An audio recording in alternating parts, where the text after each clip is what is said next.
I don't.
I pledge allegiance to the flag of the United States of America and to the republic for which it stands, one nation, under God, indivisible, with liberty and justice for all.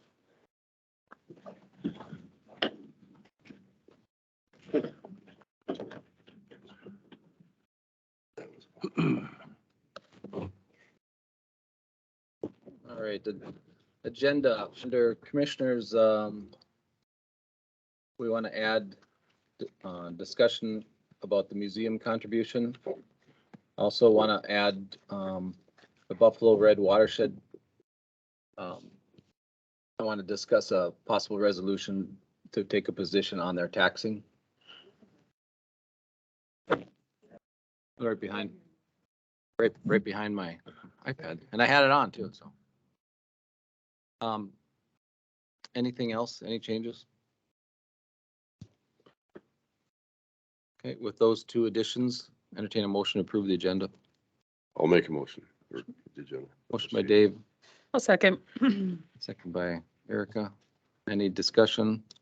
All those in favor signify by saying aye. Aye. Opposed, motion. Minutes.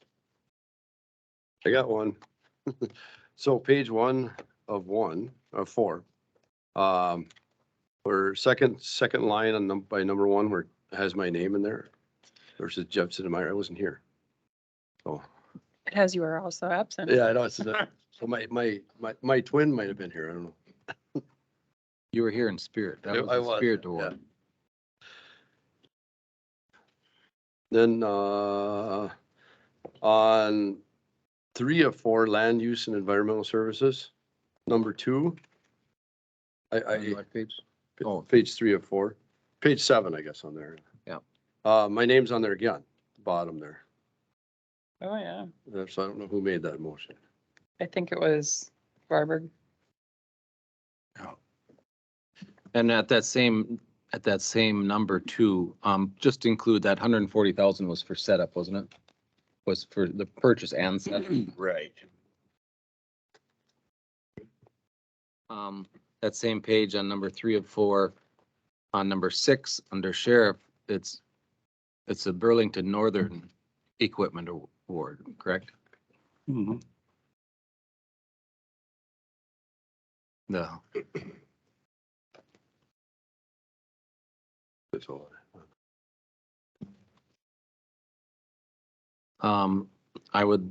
It's not a correction, it's just an addition to on page 2 of 4, under number 3, special general fund update.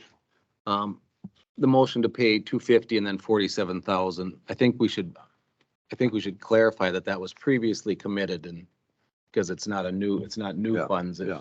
Or not another payment, it's just as previously committed. Yeah. So it's not interpreted that we just gave more money on. That's all I had. Anything? Yep. Anything? That's all I had. With that, entertain a motion to approve Move to approve with changes. by John, I'll second. second by Dave. All those in favor signify by saying aye. Aye. Opposed, motion carries. Open forum. And I don't think you want, open forum is when we hear from the public. You're going to be speaking later. So if you wish to speak now, you're welcome to. Okay.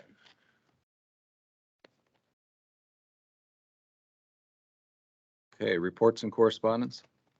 Well, should we just go right to the museum? Yeah, Becky's Yeah, here Becky's as here. well. So, do you want to come up, Becky? And Did you get a response from the city of Detroit Lakes yet? What their commitment was? Yes, the city is they committed $5,000 at their meeting in June. Sorry, the days are blurring together here. But they did kind of open the door to come back in the fall. They took the sponsorship from their liquor fund, and so they kind of opened the door to come back in the fall after we have some summer liquor sales and see where we're at. So. Okay. And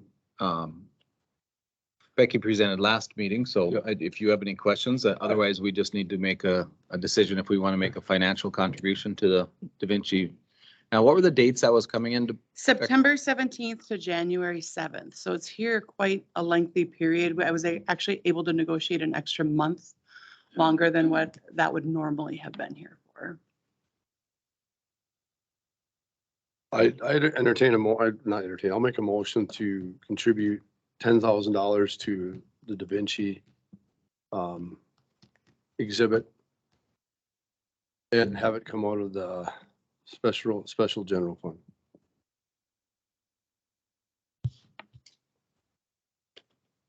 Okay, we have a motion. Is there a second?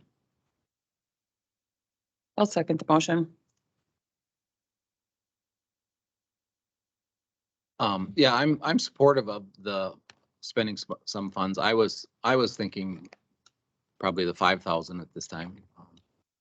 See what it does and see where your fundraisings are, but do you have any updates on where you are financially with the fundraising? Yeah, so my goal is to get, if you recall, this exhibit, we were able to negotiate it down to 90,000 plus shipping, and there's some extra insurance involved in it. It's a quite lengthy exhibit. And my goal was to raise at least half of that in fundraising, so we didn't have to rely so heavily on the ticket sales for it. And if you were to contribute 5, we would be at 31,000 in that goal, so. Um, I, I guess that we'll decide if the board wants to stay with 10 or go to 5. I'm fine either way. I'll support 5 at this time and I would support 5 at this time too. I think then if we need to revisit it later, like the city and see where it comes in at and that's. I would be supportive of that. So do you want, if somebody want to amend that then? Can I amend it? If you want to just do a friendly amendment. because- I'll do an amendment to 5. And if that's all right with Erica, we just move it, change that from 10 to 5 and. Yep. And then also to maybe revisit in the fall to see where your fundraising is at. For the building as a whole, you're talking, David, or For the fundraising? For the exhibit. Gotcha. See where you financially came in, because I do think this is gonna draw a lot of people in from out of the area, and this was a topic that I happened over here, and I think I mentioned this at the last meeting. That's September to January. There's some highs in there for Christmas, but we seem to dip off after Labor Day. We seem to dip off in tourism, and this might help the tourism industry and to help maintain a good fall and early winter. That was, yeah, for me, that was one of the exciting parts is the time frame. If it had been in the summer, it still would have been an awesome opportunity, but to be able to continue to hopefully bring in, and the response has been very, very positive. So I would anticipate we will see quite a bit of folks traveling from maybe that 90, hopefully further, but that 90-mile radius. Right. So I think it's also a great opportunity to bring attention to the museum and start attracting more or continue to attract more people to come. Absolutely. The response to the museum has been great locally thus far, but it's a bigger animal than that old facility, as we are quickly finding out. And so we have to continue to attract beyond our local region with exhibits like this. We don't always have to have a great big $90,000 exhibit, but I do think, and that was always the vision, is that 1 to maybe 2 times a year, depending on timing, cost, all the factors, that we're pulling in something that's more of an opportunity for learning. And what's great about this exhibit is the educational component of it. There's great lesson plans for the schools all the way from kindergarten through seniors.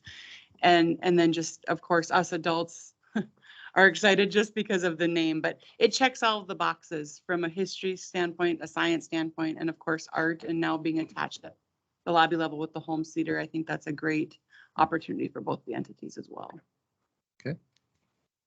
One more, did you get a chance to talk? Okay, No, I think we need to, you're calling about the building committee? Yeah. Yeah, no, because we just talked last week. So Okay. we need to get through our opening, which is Okay, yep. this Friday, and then we'll be talking. So perfect. Thanks, Becky. you're Okay, welcome. we have a motion and a second. Any other discussion? All those in favor signify by saying aye. Bye. Opposed, motion carries. Thank you. Thank you. I might as well keep going. So I had a fair board meeting and they're pretty much got everything wrapped up. They're ready to go. The project that we gave them some financing for is just about done. They're probably done now. I mean, they're probably, because it was over a week ago, they have to sheet the ceiling in the bathroom, and then they gotta redo, not redo, but make sure they have enough electrical stuff in the kitchen area, and then make sure they have, resheet that. So that's about done.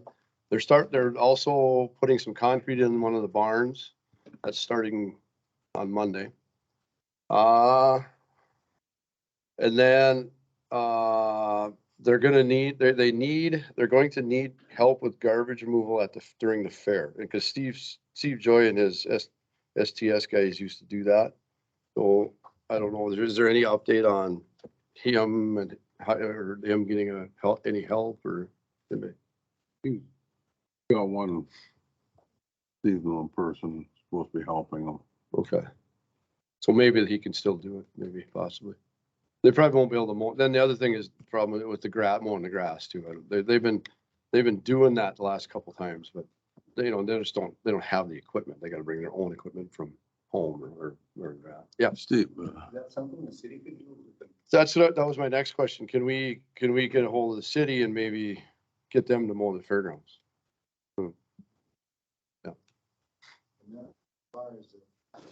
Yep.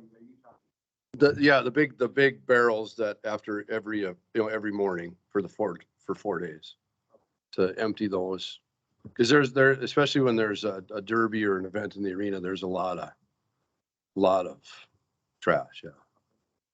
And they're heavy. Yeah. So yeah. And then what else we got? John and I had a transit meeting, and in the riderships for this month, for month of May, we're up 22.32%. So they're busy, and they're up 3.2% for the year. We also talked about running. They don't currently right now when the county has a holiday, like for example June 19th. The transit buses don't run. So we talked about with Kevin and seeing if we could get them to run on some of those days, because it makes sense. I mean, people still go places. I mean, everything's open. They go to appointments and stuff, so they need rides. And so we talked about that. And then they got everything out of the transit building. So we're going to eventually have to decide what we're going to do with the transit building. We're going to get it the fair. We're going to have somebody in extension in there, or Was it a discussion at the fair board at all? yeah, a little bit. You hit a topic that we hit the other night about extension, and so I'll just Okay. dive into that right now. We had an extension meeting, and that was a question I brought up because it's something that where extension goes, and so pretty much the whole board seemed more in favor Yeah. of staying where they're at than moving to the fair board. Then Yeah, they I brought up agree. numerous reasons why that's a better fit for extension right now. So the facilities there we would have to remodel quite a bit to make that usable, because there's only 2 offices and you travel through. Yeah. The master gardeners would have to have a space. So there would be somewhat significant remodeling, adding a conference or a meeting room and master gardener area. So I said, well, that's good to know. And that was good. We had that conversation well Mhm. prior to any discussions that we've had even at this board. So Extension's desire is to stay where they're at. And that was pretty much unanimous on the board, I thought. Yeah. On the Yeah. committee. Yeah, I would agree. They do say that back area is utilized a lot more than we realize at this level, for different meetings and clubs meet there, and different subcommittees of clubs. And so I think it's an area where we should probably even examine how to better utilize that big area back there for other meetings, and maybe make that available for other maybe groups or entities, government entities, or maybe even some public. Would we still be receptive or supportive of not giving, but giving the building to the fair board? I think we need Or the to, agricultural setting? I think that's the fit for it. Mm-hmm. How we transfer that and should be at a committee discussion, Yep. and then maybe you get some input from Fair Board, Yep. what they're looking at. And I know Mary, well, I'll say it for Mary, that we owe money on the building, so. Yes, we do. But we are partners with the Fair Board, so it's really difficult to tell them they're gonna pay this, and then the next year we have to up our contribution to help pay for the building that they just bought from us. So, I mean, it's a kind of an extension of us anyway. So we want to partner with them to make them.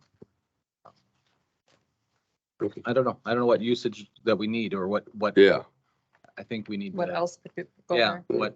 what, it's obviously a good space and and maybe the Fair Board has some thoughts if they get it, how they can maybe make some income off that for storage or something. Yeah. I mean, there's, Mhm. it's too good of a space just to Yeah. sit idle. yeah, that's true. So, We put it, there's a Fair Board meeting on the 10th of July. Probably not good. We'll talk about it, but we won't, we can say, hey, the next meeting that'll be, at the end of August, they can have some ideas maybe, or maybe they can get some there too. I don't know. Well, I'll bring it up there though. All right, transit, we have hired a new, I don't think he hired anybody for that yet, that full-time position. He was just had it He's open. got one person. One person applied, yeah. So hopefully he gets that going. Anything else on transit there, John? Well, basically back on the building too, right now, the way it stands is the county's buyout would be about 52,000. Oh, yeah, that's right. And now there's some talk, I don't know if it's coming from MnDOT on what's the value of the land. Because to me, the land really has no value. Yeah. It's a building where it sits and that's it. It's a Fair Board. Because I think the land is just where the building sits. it's Yeah. Fair Board land. Mhm. So if you don't own the land, what's the value? Yeah, Well, It's it's a negative yeah, value yeah. well, for us. I mean, with a building, it's a negative value because we don't for control us it. it is. Yeah. But MnDOT doesn't look at it. that Well, way. if MnDOT had the, Building value. if MnDOT had the building, what would the, and it's on someone's land, what's the I value to don't them? know. They're gonna have to, You always propose that to them. Yeah, It's your building and Fair Board. yeah, you're gonna have to rent a space from the Fair Board then. Yeah. The Burlington Northern has a big swath of land on both sides of them and they own land that buildings are on, elevators and they have to pay rent on it. And it's in their agreement that if you vacate that building, you are responsible for getting that back to ground level and nothing on it, no debris so there's a liability, not only so maybe for 50,000, you'd ask them that, well, maybe you just own it, then you guys can store your plows out there, so. Pat, you were gonna have a conversation with Kevin and this other person. Yeah, we're scheduling a meeting this week, Commissioner Oakson, with the state, because it has been a moving target on what the value of the land is. And I think Commissioner Nelson's absolutely right. When you value a building, but you don't own the land, it is a negative. And so we're hoping they can see that way. But we do want to have a phone conversation because it continues to move on what the expectations are with the state. then I also had a DAC meeting. So they're doing some projects out there. They're fixing the sidewalk. They also auctioned off 3 of their old vans, got rid of them. They are looking at buying a new one. We approved them to purchase up to $30,000 for a new van, not including tax and fees. But other than that, it was a pretty short meeting, or it wasn't much to talk about. Dancing Sky. So we had a Dancing Sky meeting. That letter that we wrote to the Dancing Sky in support of what they wanted.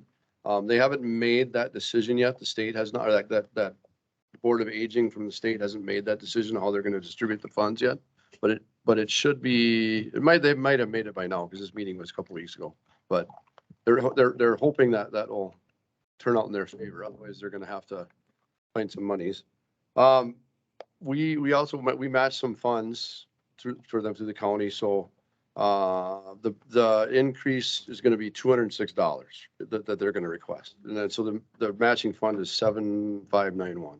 So it's not a huge amount. Last thing I have is the courthouse. I guess everything on the courthouse we're going to have on the agenda. So, one more thing on the Dancing Sky. Amy Dahlman gave a presentation on dementia, and it's about an hour presentation, or probably a little bit longer. She shortened it up for us. So what she does is she'll go to places that want to want her to present this to them, and then they do some activities too, so that people can understand what dementia actually does, what it is. And she said that and this is a service that's provided by the Dancing Sky for organizations that want to have that. And I think it's good. My mother had dementia. So people that don't know anything about it would be really helpful, because it'd be nice if I could have taken a class like that, because one of my first reactions that was when your mother doesn't remember what you said, you get mad. And that doesn't help. So, yeah, and there's all kinds of things that can happen for that. But anyway, that's a good deal there. So I think that's it. I can go next. We had our housing subcommittee for EDA. We're really just still looking at what some funding options would be and in the very beginning stages of figuring out what we can do to get some affordable housing into Becker County. Also had our Crow Ring River watershed meeting. Again, we're still, I think this was only the second meeting that the policy committee met. Just we're working on approving the bylaws and we approved the logo. There's a possible bus tour coming up the end of this month just for the policy committee to tour the watershed. Then I had Mahoobie meeting. We talked about some additional homelessness grants that are coming.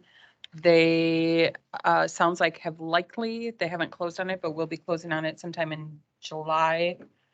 Building in Wadena to move their offices. And then they have been doing these poverty simulations. I don't know if there's been a couple articles in the newspaper, and they have some coming up, with one coming to Detroit Lakes in October. That's all I have. Just then we had the Becker County Extension, which we talked about already.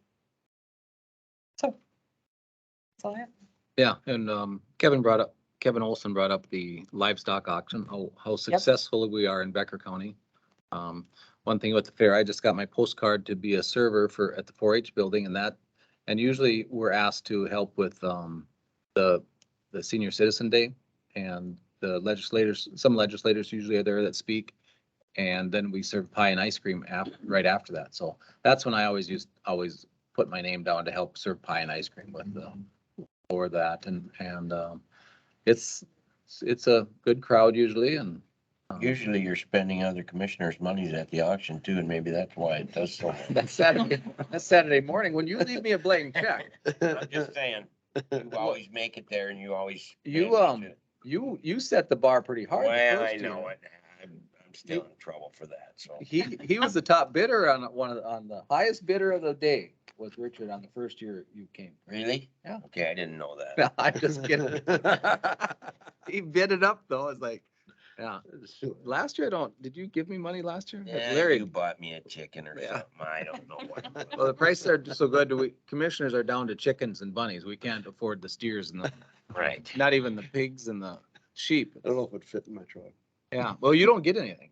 You just donate. I'm not gonna do it. And just to highlight that, when you bid, say you're getting a chicken and you spend $200, that money, 90%, is it 90% or more than 90% goes right to the kid presenting Yeah. there. Some of it goes to the Admission. well, it goes through the livestock committee then gives scholarships and they pay for, if you are a person that goes to the state fair, they help offset some costs, and they help if you're a premium at the state fair, because if you ribbon down there, then they put in some money to bid your animal up down there too. So I asked them, well, how much do you guys make on that? Of course, I was joking. And I mean, as individuals. And of course, this is all volunteer. All the money goes back into the program. And then at the end of the livestock auction, they have a open just that goes 100% to 4-H. So, and I think last year they raised, what did they say? It was thousands of dollars that they raised just to go right back into the 4-H council. So. Yeah, and Kevin was saying that they have people from neighboring counties that want to know how How Becker the County does success it. is, Mhm. and yeah, it's Another thing on the fair too, the fair is the 26th, 27th, 28th, and 29th of July. Went up fast. and usually the fair board people bring buttons and sell. But they've been such a hot commodity that we can't even get them. People are buying hordes of them. I think they were going to address that, trying to get them out a little bit more. But John, I'll go next. We had our annual law library meeting with a few of the people from the state. And it'll be coming forward in August. We're going to propose to reinstate the court fines, a $10 fee that comes back to the law library because they've spent their funds down. And that's kind of the recommendation from the state. Instead of have different fees for different series of offenses, they decided happy medium, just do one. You know what? Remember when we dropped those to zero? I said, why are you dropping it to zero? Just keep it at $5 instead. And so we're back. Yeah, so that'll be coming forward. Re-elected county attorney McDonald is our chairman again. And I think Bill will probably be looking at her some type of replacement here. He's thinking about hanging it up, so. Yeah, and back on the fees, there's been nothing collected since 2020 when COVID hit. Yeah. Going on close to 3 years. So. And it takes the state about August or January to get that in the mix and be able to collect. So get back. So. At an airport committee, fuel system parking lot will start later this summer. One thing there is waiting for piping. It's about 5-6 weeks. So kind of what they're waiting for. And then we're still waiting on a grant award for the hangar demo out there, the old building. Richard and I had environmental. We're still discussing and negotiating on some change orders that are a little contentious. So waiting to hear back on that. At Wanigan Park, Crazy Community Development Corporation closed on the property. 90 days will be turned over to the city of Frazee, and they're waiting for a site work plan to get approved. And they'll start moving forward with some type of trails and so forth, parking areas. So. Prairie Lakes Municipal Solid Waste, we met down in Hoffman this past week. We had our meeting there, and then we toured I believe it's Douglas Pope. Yeah, ash recovery landfill type thing. It's quite an operation. Surprising the amount of metals, different metals they take out of that ash. And so, and it's something looking at just where they're burying the ash now in the Perham landfills, but time is running on and that we have to start looking at something else. So, let's see what else we discussed. PFAS testing, it's not on both of all the stacks in Perham, it'd be on one, and kind of use that as an example. It could cost anywhere from 46 to 60,000 to be completed in 2024. We're working on creating a 5-year capital plan and try to budget some each year for that, because the facility has some needs that come up every year. We're just made motion and second to approve selling an extra loader, older loader they have, but they have to replace a lot of stuff, a lot of upkeep on the boilers every year. So capital improvement plan would be a great asset, I think. And then you probably read that Baumgart's down there are increasing their plant size quite a bit, so they're going to be taking more steam too. So Yeah, that's a huge. yeah, Mary. That was, Yeah. it was in the Star. I mean, it was so big, the Star Trip picked it up, Yeah. how big they're expanding. Yeah, so it's, and looks like the next year budget will increase about 3.1%. So we'll have that finalized shortly in July for 2024. So we'll know if we have to do some adjustment on tipping fees and stuff. So see how that shakes out. And did have transit and already talked about that. So that's all I have. All right, thanks, John.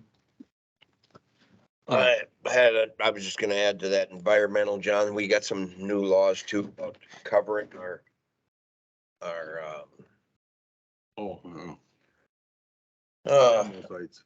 yeah, and so we might have to add daily cover to that, which is a kind of a bad deal, but just some stuff that new laws coming from the state there. Oh, the downside is that you could have just as much cover material as demo material. Yeah. It eats up your space and we're digging more and more trenches. Yeah, it's kind of a bad deal, but we don't know where that's gonna go yet, but. And then I had NRM with Barry. And, looks like we're still working on that purchase agreement for Bucks Mills there. It says here the tram is working good. And even get some pretty big loads on it. Now you're saying it's not. I was over there for about an hour this weekend and first the belts were slipping and Todd from transfer station was out there. He's kind of a mechanic and we flipped the hood up and he did, when you mounted a new motor, some of the bolts kind of work loose. So we tightened those up. That helped a bit, but I was there and the new cable wasn't double wrapped on there and it's slipping. And a lot of times they had to unload some of the people. When I was there, some of the pontoons were coming with 15, 16 people on. Yeah, So, and Mitch ran into town and got a ladder, so when the people have to get off, they start jumping down, they can climb down the ladder and then it would pull them up. So, but I don't, we gotta look at some way, probably either double wrap or some tension, better tension on the cable. Well, yeah, but it was busy. yeah, it said here, it said that the big loads were, but for the most part, it was doing good, but Yeah. them big pontoons with the big loads were. Yeah. And then we talked about getting a new forester, which is something that we probably need because we're short of people to get this wood ready for sales, so. And that's all I got. Well, going off from the land use or NRM meeting, I think when we look at hiring a new forester and another forester, we've had another forester in the past. It's a little bit stressful when you have one forester that they're responsible for all, and his workload on numbers is pretty high for what we get out. It looks like that we will tentatively kind of cash flow with hiring a new one. We have new PILT money coming in and the new timber that auction would generate, the sales would generate substantial part of that income. But we got to remember that income is divided. Mary, what's the division on where those funds go when you have it doesn't all go back right to your general fund. So it's not a dollar for dollar. It's a percentage back into, Steve? Actually, you sell timber, take all your expenses first and then the rest of it after your expenses are kind of out. Okay. So you can include that forester as part of the ongoing expense. Oh, Okay, well, thank you. I was going to email you, then I forgot to clarify that when we left the meeting. So then it would certainly pay for that position. It might dip into some of the proceeds going to the school district and the townships because those funds are divided after that. So the other, unfortunately, in the Dutton Locks building, they archaeological finds, they found some artifacts that they aren't sure what time era they're from. So they're doing some analysis. Have you heard anything report back on?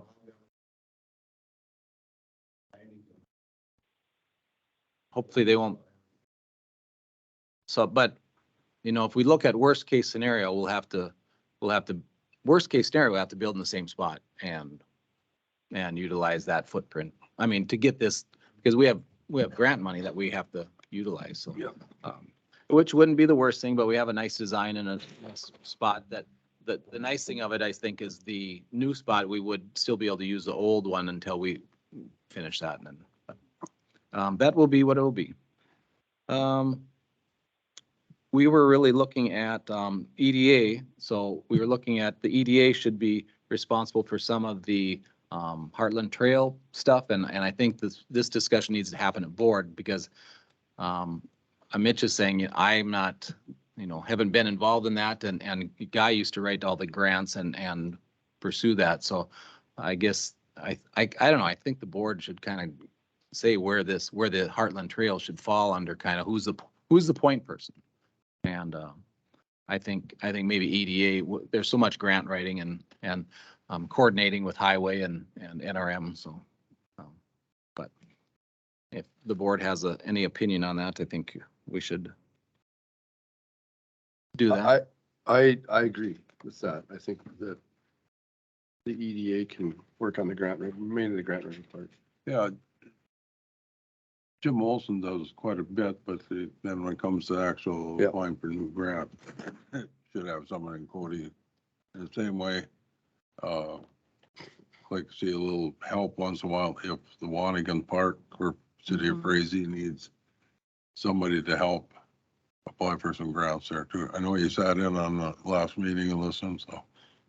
And we probably will get that too on your report, but I think it's such a, you look at our emblem back here, tourism is a large part of our economic driver in Becker County. So I think these recreation areas are very important, and for you to write adequate grants, you have to have a really good understanding of what everything is. So I think just being involved, sitting in on those meetings and learning what the goals are of those, Wanigan Park and Dutton Locks and is important. So the other thing is, one thing we talked about is swim areas in the county, and I think we should enhance. We had a property that we were looking at, and it's has quite a bit of lakeshore, and I think we should maybe look at enhancing the properties that we have for more public use, especially swim areas.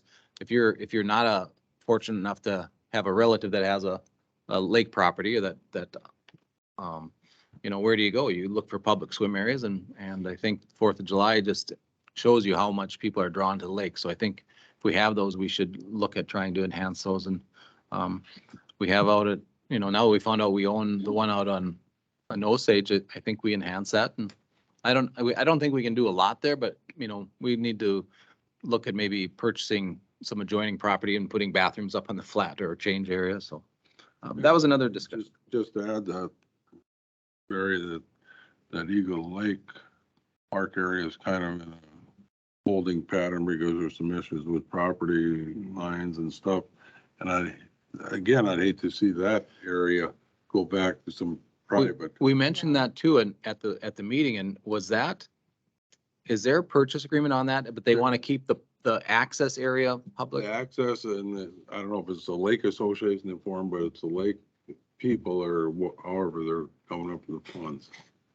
Well, and I think, this was a few years ago, but we offered to take that over and maintain it and keep it a public access point. But the city wanted money. Yeah, city wanted money. And I'm not sure if this offer includes the property on the southerly side of the township road or if it's just on the lake. But that gets used. I've had several calls on people that's full of kids swimming and public using it. I think we should probably look into that and see where we fit in on that, because I mean, we need to keep public spaces open. I mean, so. Yeah, we don't have enough now. We No. hate to lose that. That's always been busy. Every time I've been by there, Yeah. busy place. So I would certainly entertain being involved, and maybe we get someone attending those, whether it's be. I try to go to quite a few of the city meetings, but probably I could stop down and just talk to the city clerk and see where it's at. Yeah, see if we can help through that.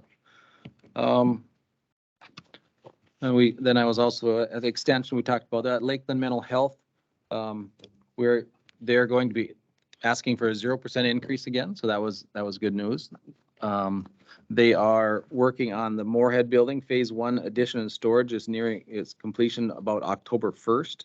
And then that's the new building that they're building, and then after that, they're gonna go into they're adding on, and then they're gonna go in and remodel the old existing space. So they're gonna increase their parking, and it's and we're Lakeland Mental Health is not borrowing money for this. They had enough in their reserves, so they're paying cash. It's just under $10 million project, and they've funded for that in the past, and very healthy reserves.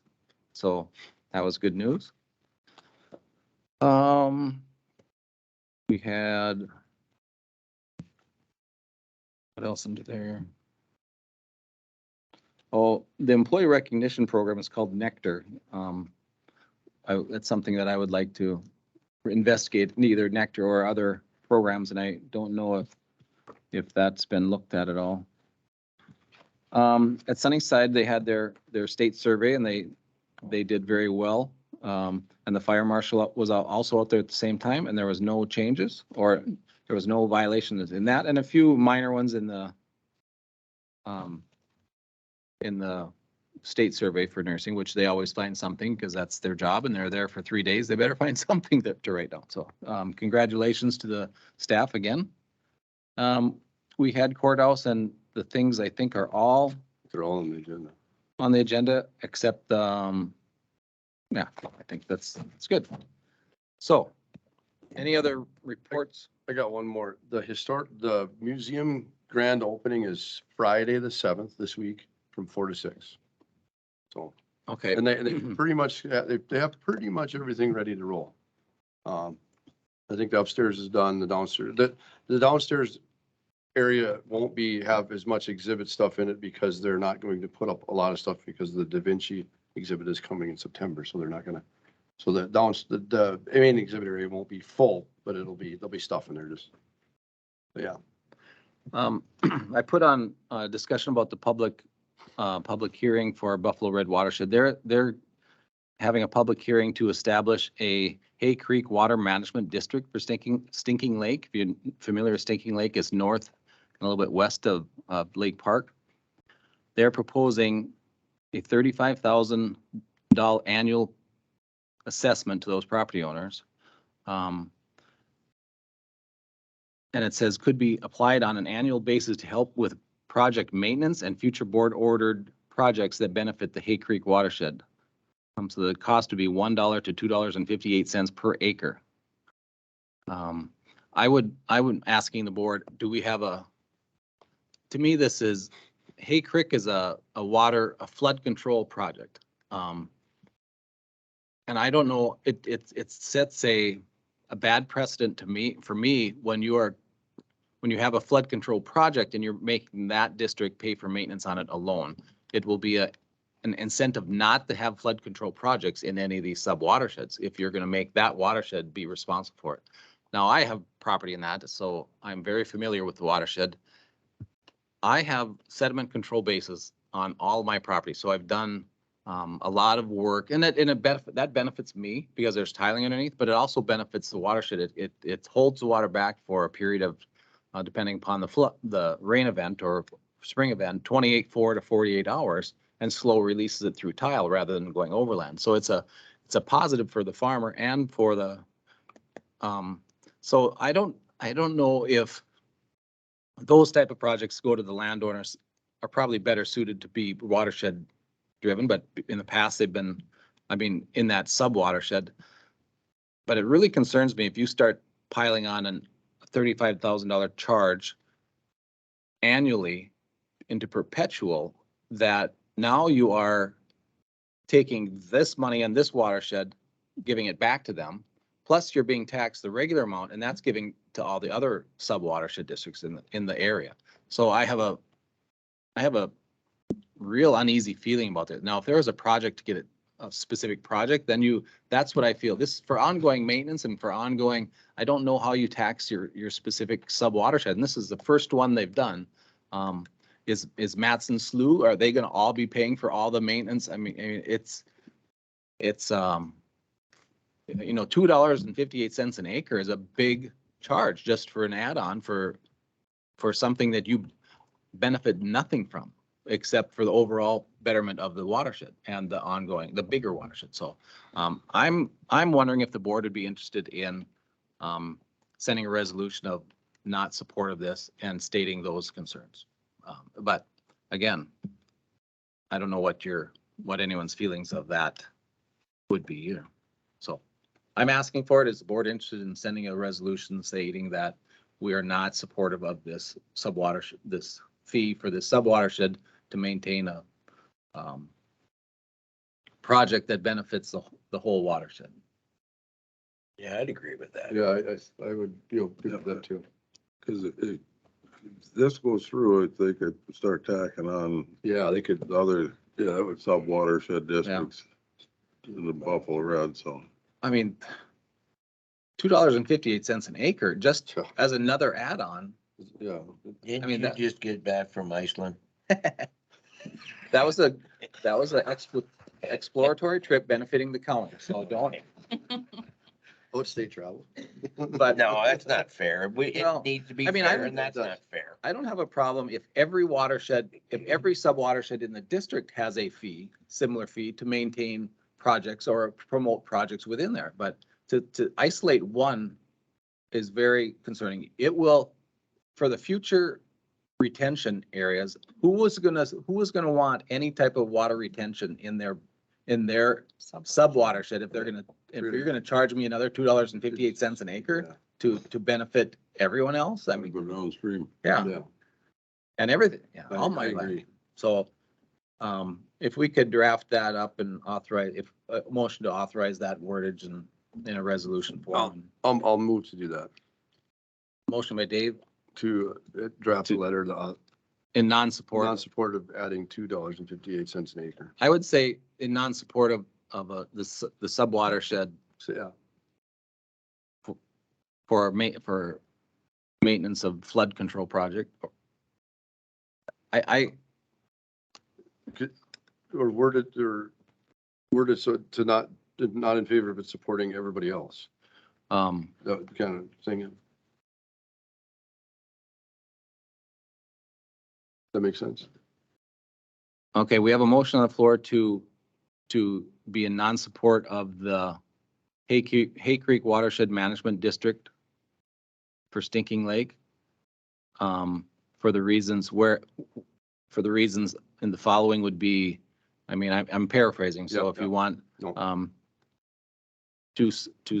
to provide maintenance for a flood storage area and we're also opposed to perpetual payment. Yep. That has no end sight.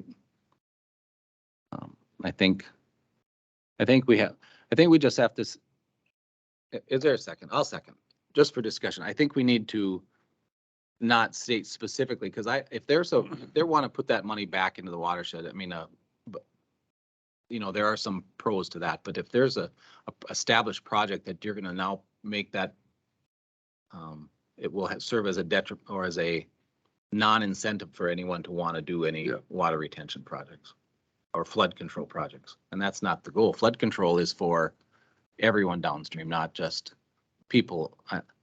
It's a very fine line. Now, if every sub-watershed had the same fee, I'm fine with it then, but and the problem is the watersheds are limited on what they can tax, and they're running into walls here, I think, that they can't tax enough for operating. So they're putting this back on where they can tax more on sub-watersheds, but this is, unless they do that to every sub-watershed, I just feel that it's really a bad deal.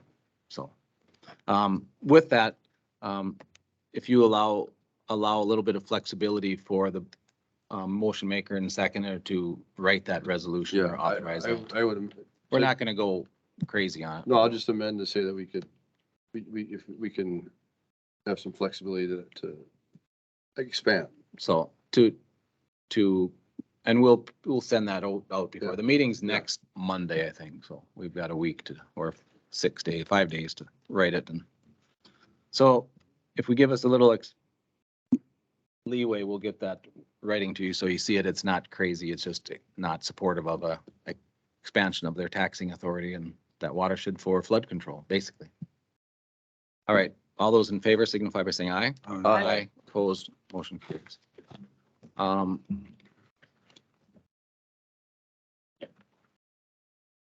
Before we look for appointments for the, I would like to ask the board that we put in at our next meeting, put in a 6-month evaluation for our administrator. This is the offer letter So it states in there should be 2 6-month evaluations, and we've only had the one at the end of the year. So I'd like to do the second one at our next meeting. If I don't, this is just the offer letter that was established, and it states that there was 2 6 satisfactory performance. So I think we should have another one at our July 18th meeting at the end of the meeting. And I just wanted to inform you now, if you had any objections, you certainly could state them.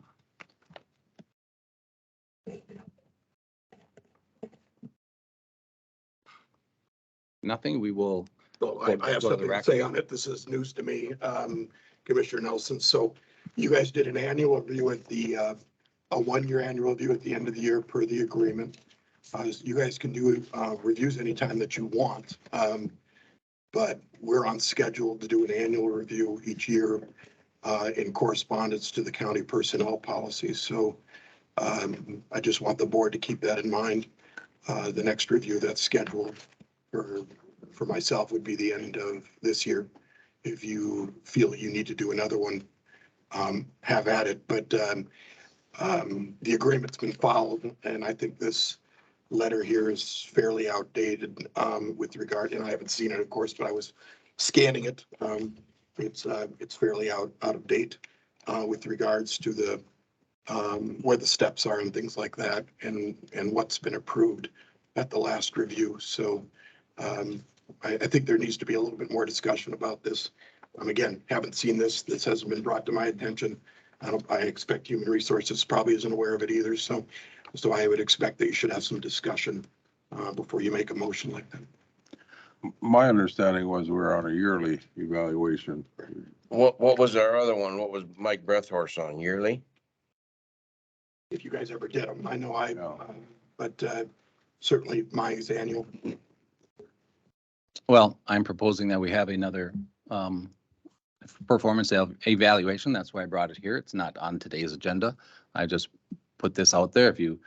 If you, this is, all this letter is the offer letter that was sent and our agreement with the administrator. I wanted to have you have that so you understand it. I think there was, in that agreement, there shows 2 6-month satisfactory performance evaluations. The first one we had was in December. If we have another one in July now, it will be another 6 months when the new commissioners will have input. I think this is a fair, but regardless of whether you think it's should it be annual, I'm proposing this. That's why I brought it here today for the commissioners to, if you want to make a motion not to, but otherwise I plan on putting it on the agenda at our next meeting. Well, Commissioner Nelson, if I could offer something, I don't believe as the Human Resources Director been involved in any of this. Because that's what her role is. And so there really should be some direction from the board to the HR director. This should be placed on the agenda at a future meeting. And you should have some discussion here. And like I said, this is a little bit of a surprise. And that's not what boards should be doing. So I would recommend that the board put this on for the next agenda for discussion so you guys can evaluate it. And then the Human Resources Director, that's her specific role to be involved, especially when it comes to the county administrator and with all other employees. This is just a little bit of, it isn't following, I think, a good practice here. And I'll just leave it at that. Yeah, I don't know why we'd do it if we didn't do it before. Well, you've been here 2 years in December. We did a yearly one last year, so I think a yearly one this year would be appropriate. That's right.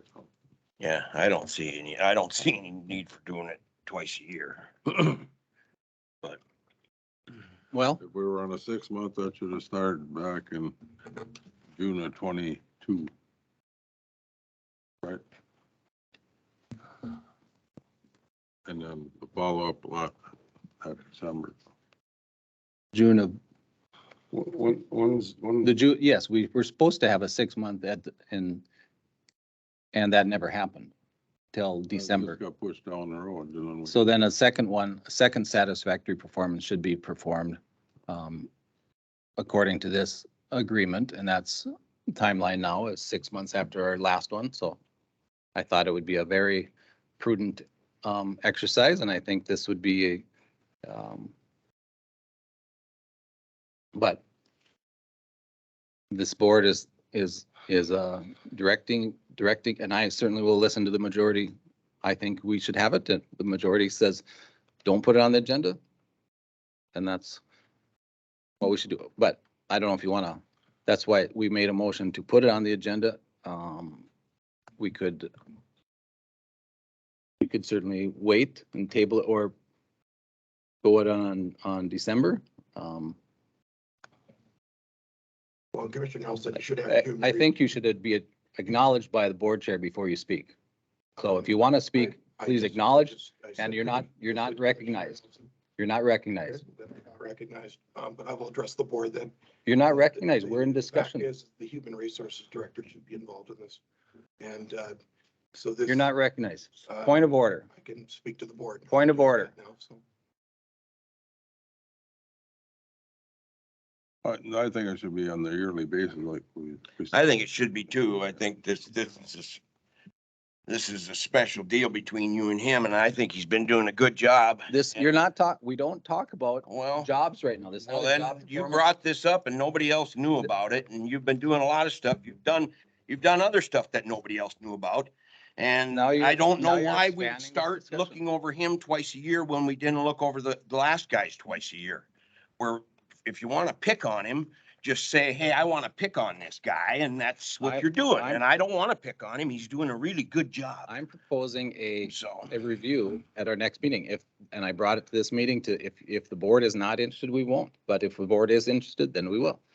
I'm asking, well, that's why I said if the board's not interested at this time or wants to wait, then state it. I believe I've heard two people and I think having a review is an opportunity for whether it's the board, it's an opportunity for the board to communicate concerns or strengths, and just the same as it is for the employee, in this case, Pat, to express it. I don't know that it would hurt to have an additional review. So I would be in favor of having a review at the next meeting.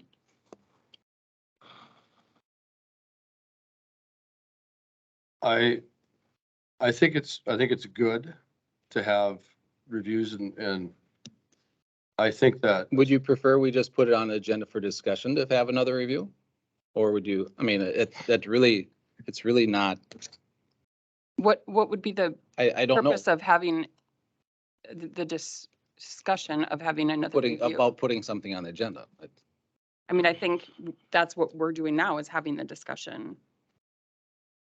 Yeah, I think it's a little premature because there's nothing on the agenda about it. And But we're not I'm asking if we're going to put it on the agenda. It's not on the agenda for today. It's asking if we should put it on the agenda for our next meeting. I think we're spending too much time and discussion on it right now. Well, obviously, it wasn't to be on today's To me, it agenda. shouldn't I'm even asking. been brought up, so. no, it really shouldn't. He should have a year he should have a full year to show what he's been doing to the new commissioners. He hasn't had a full year. They've been with him for a half a year. We never did it before. We're doing it now. Oh, we've had Just- 6-month reviews on. Well, we didn't do it on the last guy, and we probably should have. Were you, I'm not going to get into that Well, because it's a, yeah, personal- I'm trying to go forward here and make things work in the county and you're the guy that said we want to work together, but you know, we've got a lot of issues to work out here and we got real work to do and we've got somebody to do it and he's doing a good job of it. well, again, this is Yeah, not there you talking go. about job performance. This is talking about should we have evaluation?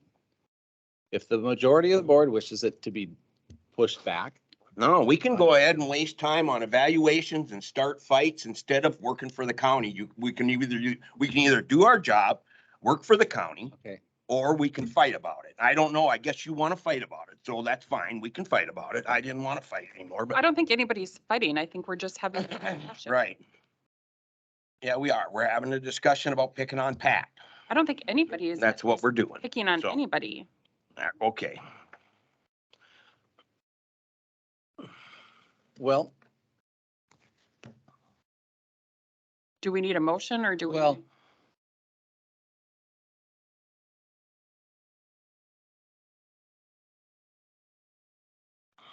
I think there's a lot of stuff we should discuss. So you guys go ahead and let's get this can of worms open and are you in favor of it now? I'm in favor of getting this thing over with. I thought we were all gonna go to work, but I guess we're not.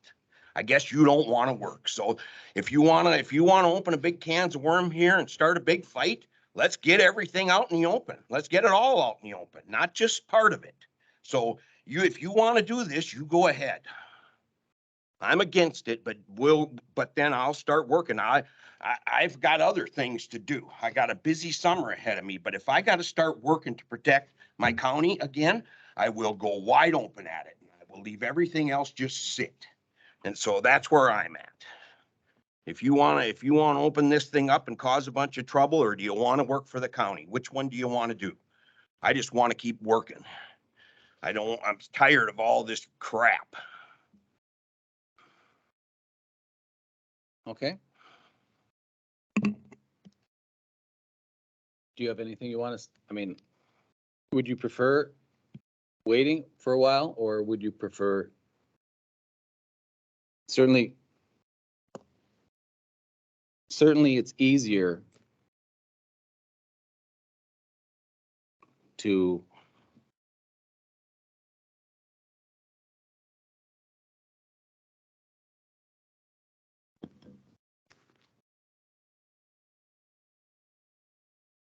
My thought is if we have one now, would that then be considered a yearly one? Where we would come back then in a year?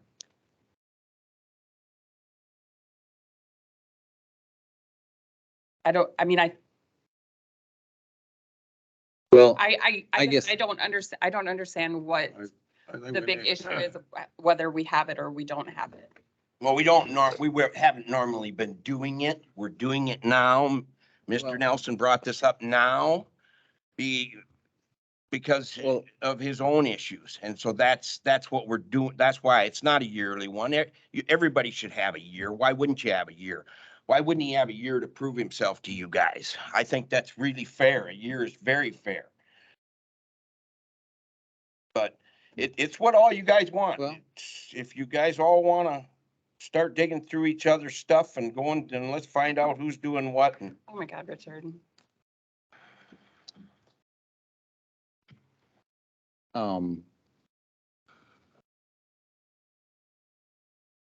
I think maybe have Carrie give us we can ask for some information and No, I think she should be involved. let's, well,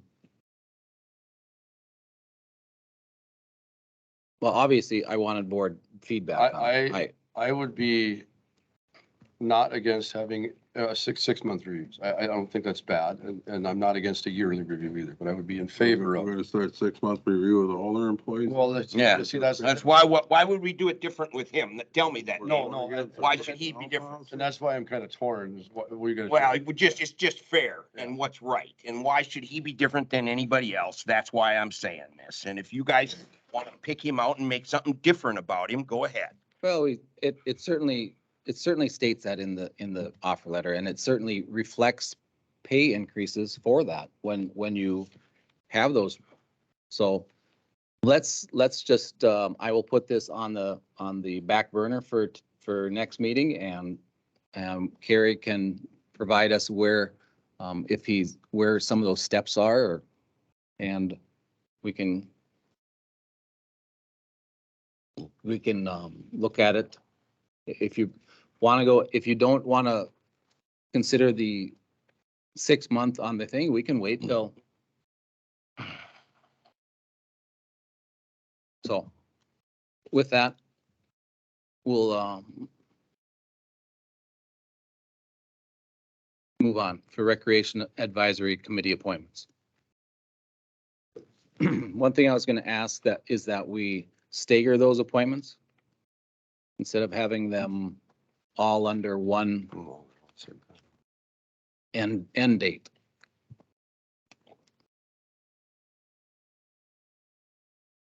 Are these new appointments? We'll have to reestablish the committee because of, Yes, and not for a year or two.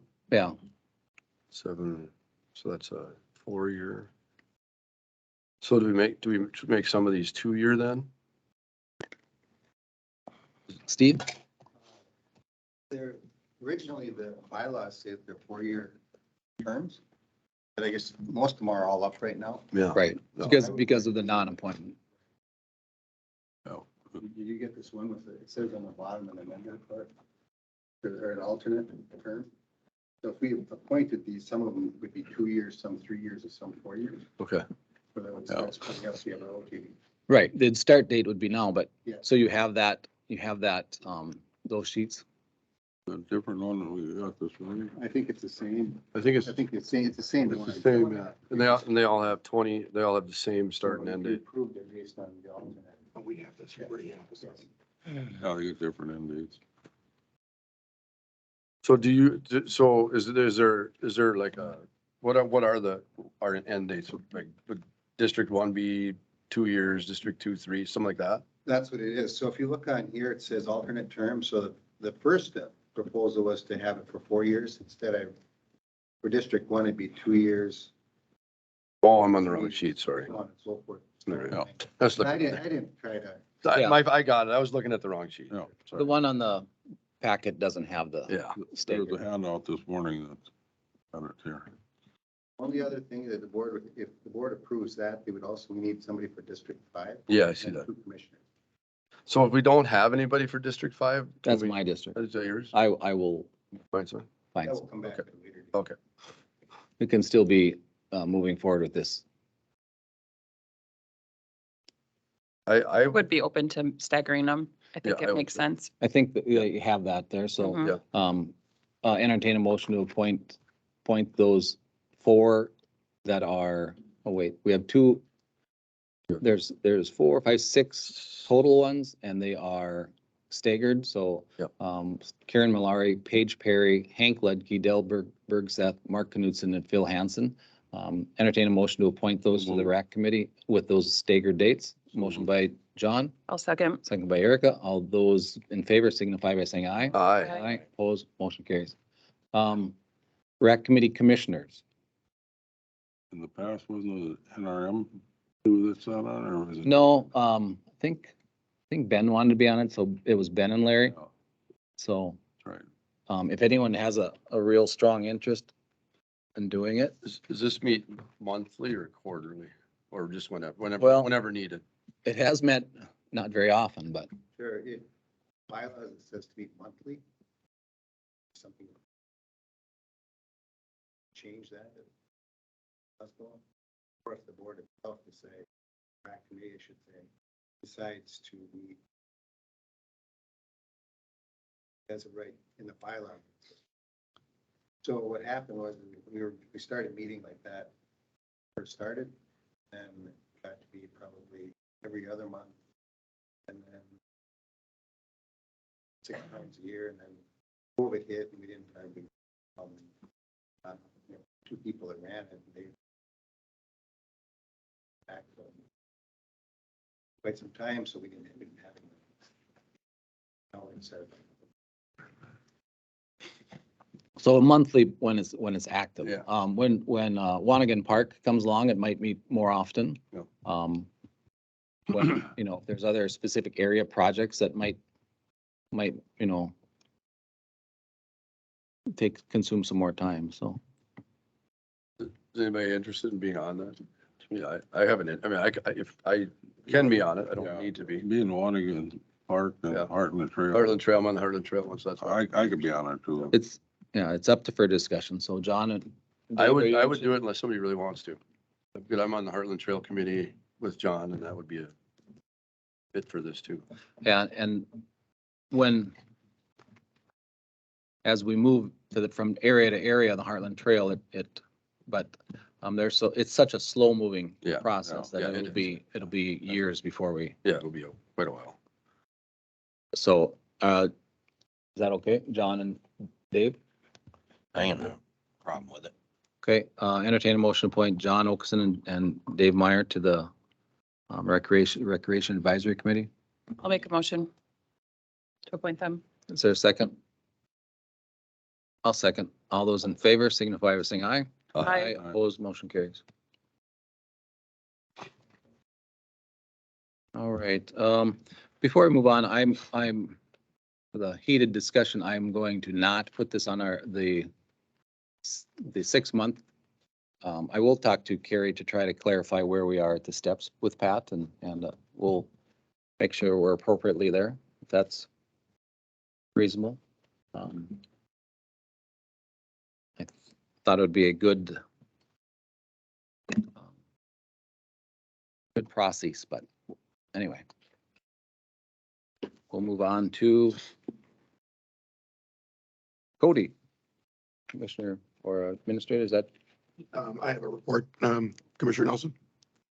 go ahead. Is it, you want Cody first on your agenda? No, I'll just give the report and then Cody will be up at the end. So a few items, the Minnesota Association of County Administrators Technical Day is next week, July 13th and 14th. I'll be attending that. That's in Duluth. Some of the big items that will be talked about is legislative review, workforce demographics, union negotiations, and also strategic planning. So I'll be off site here for those 2 days. The annual agreement for our smart funds, also known as local option sales tax, was signed by Commissioner Nelson and myself. You initiated smart funds back in 2014. So it's a 10-year review and you signed another contract with the Department of Revenue. I think one thing we learned, and our county auditor treasurer was part of this as well, is in the annual agreement resolution you approve each year. Since 14, we've sort of been using that same resolution, that same agreement. And one of the things that Department of Revenue recognized is every year is different because what you're using the funds for that year are different. So we're going to make sure that we're tailoring that resolution at the end of each year for the following year to the specific items you'll be using smart funds for. The Sunnyside agreement with Minnewaska has been executed by the county. There's really nothing more for the role of the county administrator to play. All the bargaining contracts for 2023 have also been executed. The class and comp study, we're just finalizing job descriptions. That's coming to a very positive conclusion. We are ahead of schedule. As you know, we have to finish that class and comp study here before the end of the summer. So we're working very hard on that. Since it wasn't mentioned by any of the commissioners, there was a benefits committee that took place last week. We interviewed brokers for our 2024 insurance opportunity, and we're sending follow-up questions to those broker candidates. The one thing we're benchmarking a little bit, the board agreed to listen to Bruce Kimmel, who's our financial manager with Ehlers Associates about the value of a capital improvement plan. He's tentatively scheduled to come on July 18th to discuss that with the board. And again, it's just information for the board. A couple other what we think are best practice opportunities, and we're just doing the research right now, is for the board to perhaps entertain both a consent agenda or a committee of the whole meeting. The consent agenda is really a block of resolutions that are initially approved at the beginning of an agenda. Roughly about 60-70% of the counties use the consent agenda. It might make some things more efficient, but we're just going to do some benchmarking and then come back with the board with some information. The committee of the whole meeting is interesting. About half of the counties use that. That's an opportunity for an informal work session where the board can review items that will go to a future board meeting. And it allows department heads to participate in that process. So again, we're just doing some benchmarking and establishing whether that's a best practice and whether that's a best practice for the county to consider. Last two items, the community-based comprehensive plan. I've been working with Kyle. We don't have any official offers yet on that, but we are doing follow-up discussions with some of the candidates that made inquiries. I think there's an interest, but there's some additional questions. So we're trying to bring that to a conclusion. And but we do feel that we'll have some candidates for the board to review. We feel you'll have some proposals. The final item, you got a late email last week about the mural being complete. I got an email that they're having an impromptu just event about 30 minutes prior to the event. I forwarded that to everyone, but you can see there's a photo up on the screen there. The mural is complete there. I think that's a photo of one side. I don't know if we have a photo of the other. There's some dilly bars that were handed out. It was a pretty hot day, but I know I talked to these are the two artists. Actually, it's a mother-daughter. I think that's the front, yeah, that's the front of the building. Yep, that's the front of the building, yes, Commissioner Myers. So again, talked to a lot of the employees. They're very pleased. It looks very nice. And I did forward those emails to you, but I wanted to make sure that we talked about it publicly at the board. Of course, the mural is also done in the tunnel area, next to the locks. We didn't have any photos there. But I think you saw what was being prepared there. And, Yeah, it looks really good. Yeah. I was actually, I had to run into Precision Printing that day, and I accidentally showed up when they were having their presentation, and they had about 30, there were about 40, 50 people there. And the only final item I had is I've just been putting together just some space needs across our campuses. We really have 7 separate campuses, separate buildings. And, we're just doing an analysis of long-term where people could be and relocate. It was originally reviewed with the courthouse committee. We're just doing some final review. We're discussing with the department heads during the department head meetings. We're just talking about the future, years into the future, where we want to be from a location standpoint. Certainly the idea of going to less campuses is going to save the county money, but right now we're just doing an analysis of what the needs are if people stay in those campuses and where they could relocate with board consideration. And that's all I have for my report. One thing I'd like to ask the board about is the comp plan. Without ordinances, nobody wants to try to write ordinance. I think we should leave the comp plan alone for now and work on ordinances, because if we can't build the comp plan without having ordinances in place that we want. So let's work on the ordinances. Maybe hire a specialist in ordinance review and to hold public hearings.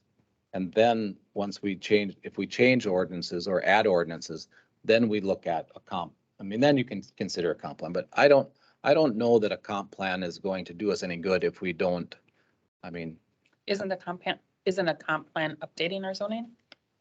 well, a comp plan is just a book that's used to guide anyone that, but it's not a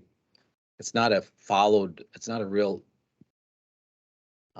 its usage is very limited, I would say, public wise and county wise. It's a document that guides, but I think they are outdated very quickly and to keep updating. But I think we should work on ordinances and trying to get ahead of those before we.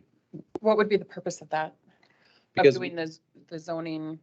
well, it's my understanding that the companies aren't interested in the project because of the ordinances and trying to work with those ordinances and update our ordinance, because we have numerous ones that we've identified as something we want to examine.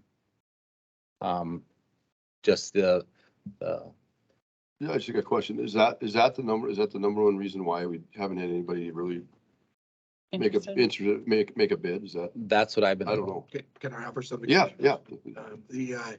So the community-based comprehensive plan has everything to do with the ordinances and the ordinance updates. I've written a few of them myself. I think the one challenge, the questions that they had, and these are questions, they're interested, but they wanted some follow-up responses, is what role does the county play in assisting with the revision and implementation of the ordinances? So the value that this third-party stakeholder provides is to analyze and host these meetings, manage those meetings, but then it gets into a transfer into updating the ordinances. Their questions are more about what role does staff at the county have to play in assisting with those updates. And we're having conversations right now, but if the board is interested in just stopping, that's fine. But we think there is interested vendors that are going to want to take this on. They just had some follow-up questions. We had nobody. Correct me if I'm wrong. There was nobody, no company that submitted a in the timeline that we set. Correct, because they have follow-up questions, yes. But there was a deadline to put in those, and there was nobody that applied, that offered. What was the money amount that we approved? Was it 70 or 50 or something? What was it? I thought it was. I closer think- to 100. I think we were thinking under 100. Under 100? Some discussion was in that 75, and then I Yeah. think we landed at up to 100, but I think in the RFP that we sent out, wasn't it to do both? yes, Update zoning ordinances and the comprehensive? yes. I think get their questions clarified and see if there's still some interest out there. If not, we'll Yeah, have to look at, this upgrading ordinance. And Commissioner Nelson, just if I could respond, we are having, both Kyle Verberg and I are having conference calls with a couple of the vendors this week specifically on that. so can we bring it up at the next board? That was our plan. So is to can bring it we up to the board. Put that on committee and ask you to keep us in the loop on Or our- how to, Planning and, the planning and zoning committee should be involved in those. yep, What, wasn't well, it, we wasn't it the last thing you guys talked about? we briefly discussed it at the planning commission, just that there was no responses. Well, just, I mean, yeah, I was wondering why we hadn't received that update on the 16th of June when we were about the vendors. Yeah, Didn't have any. Didn't have any. There wasn't any. I didn't have. Okay.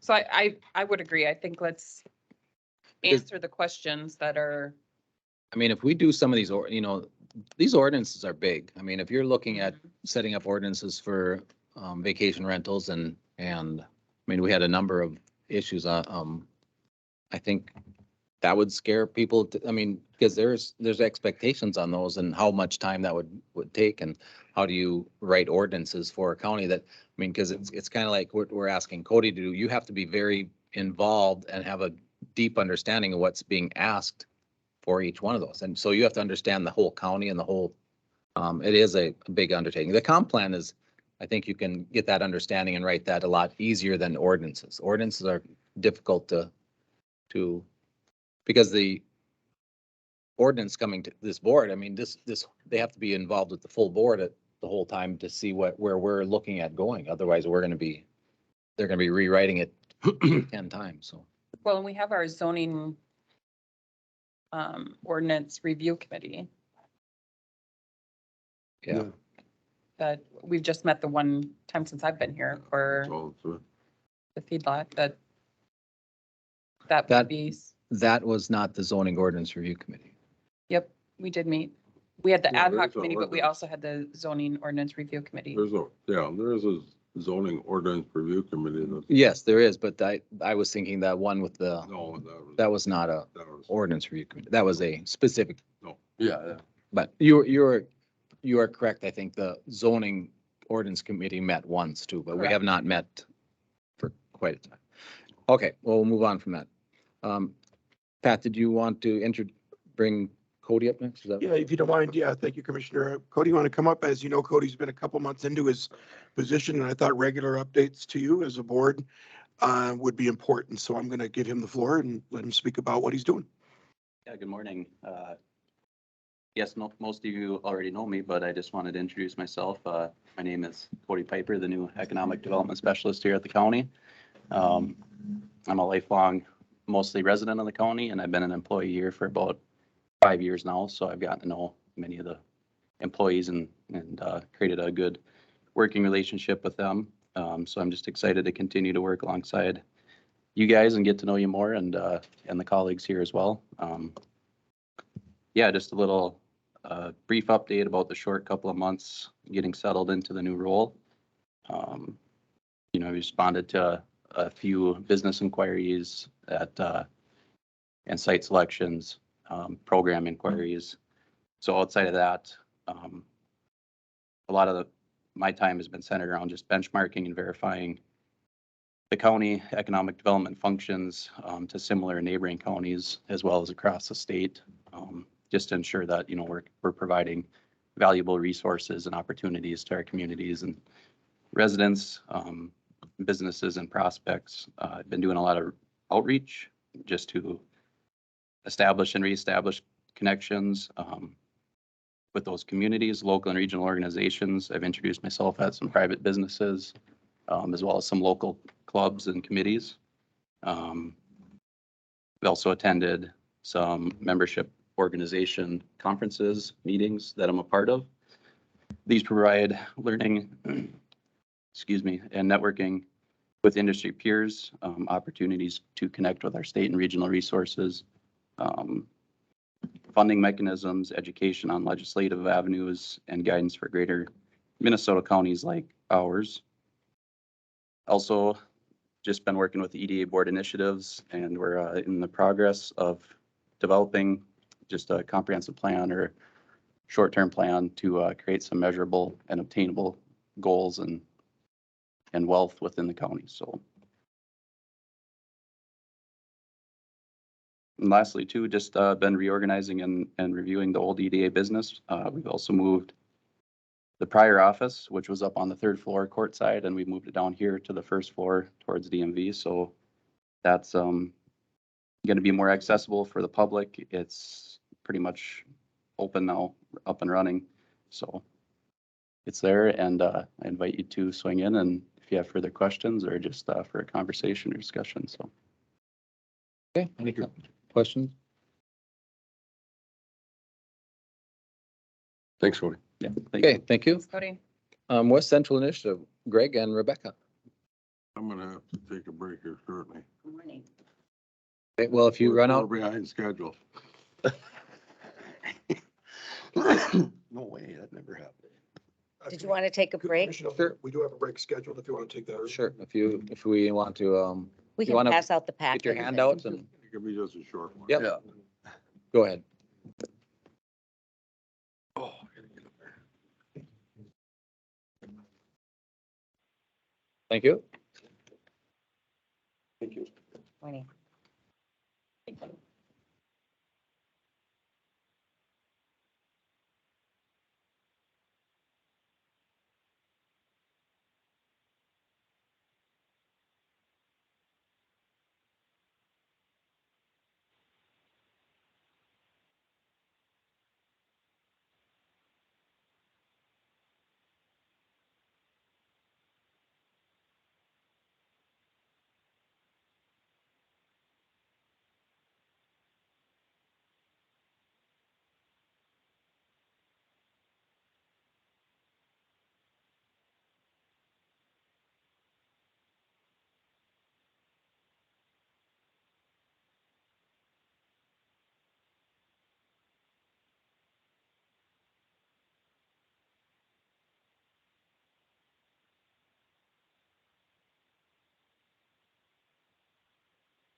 showing up today, coming up to our board, and you have some information you want to share with us.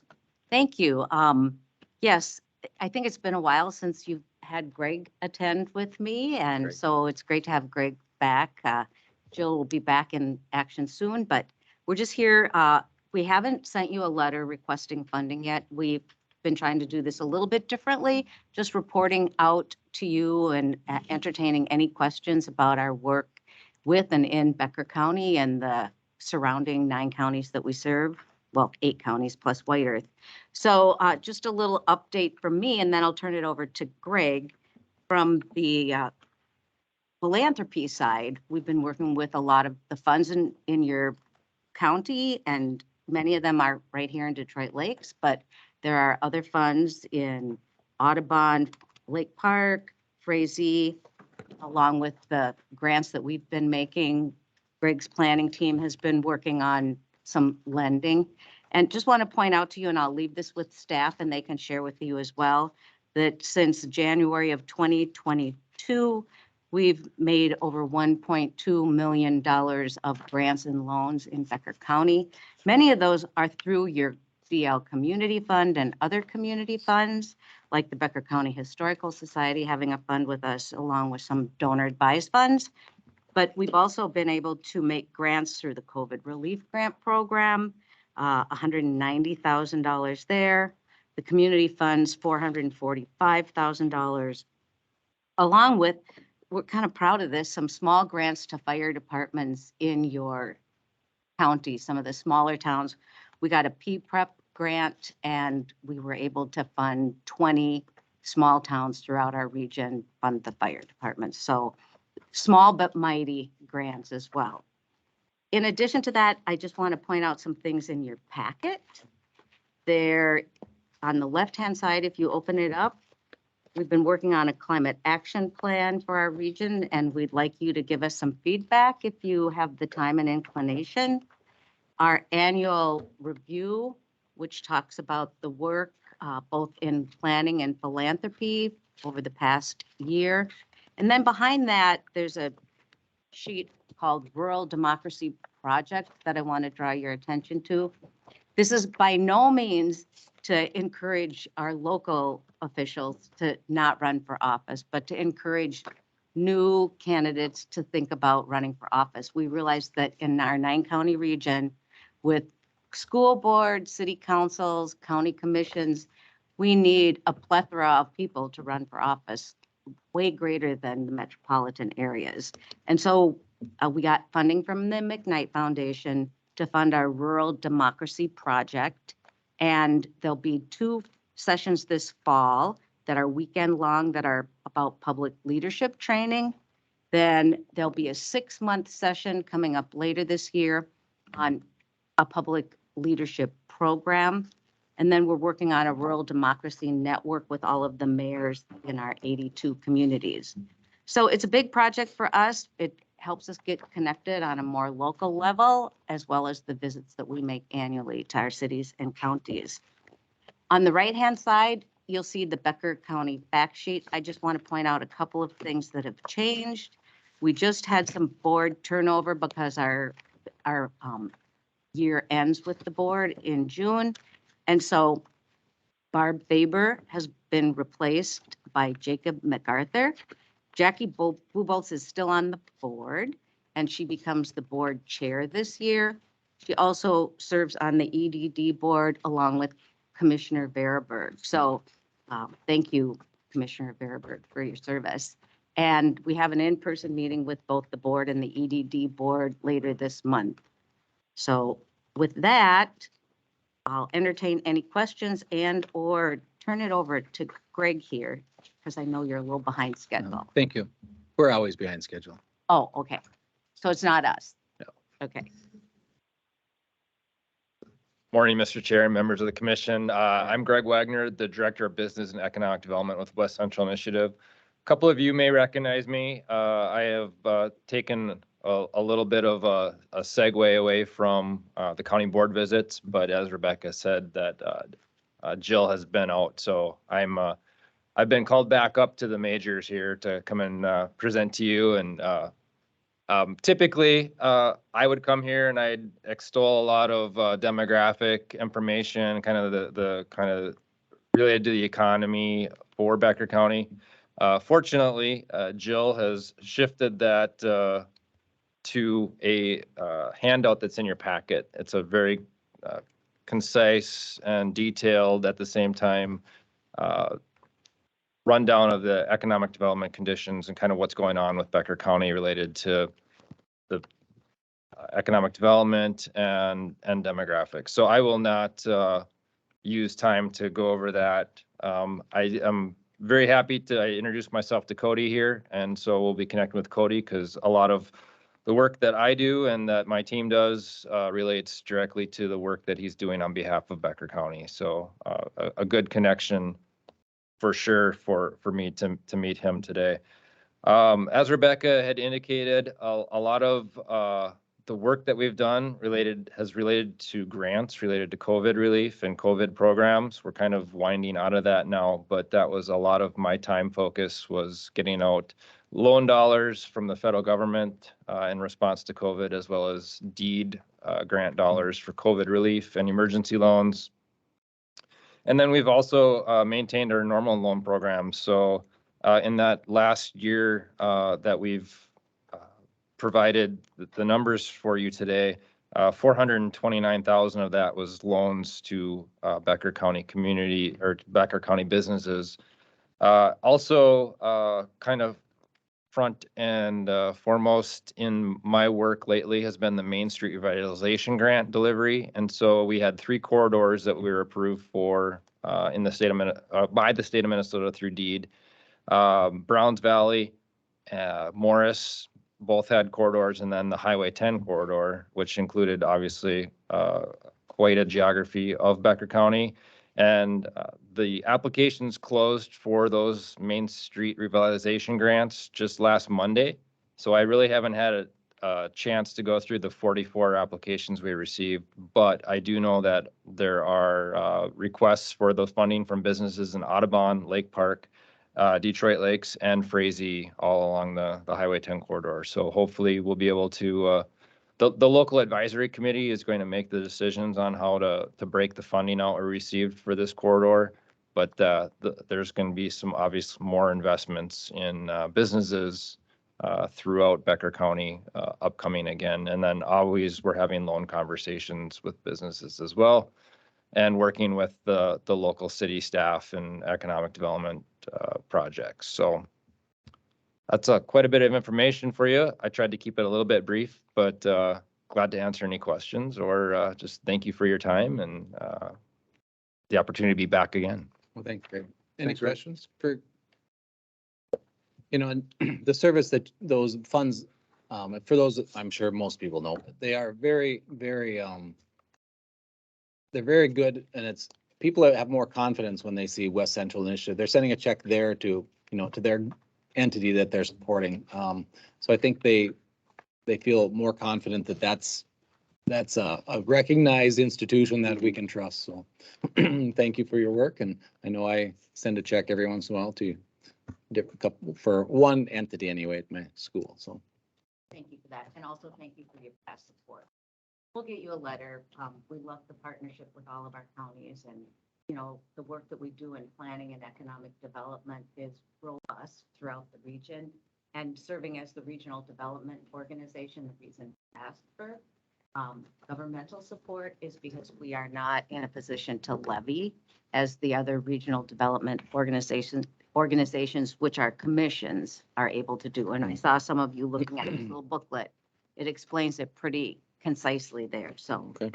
Reach out for questions. We'll send the letter via staff and chair, and be sure to invite us back if there's anything that you want to discuss. Thank you. Thank you. Thanks. Thanks again.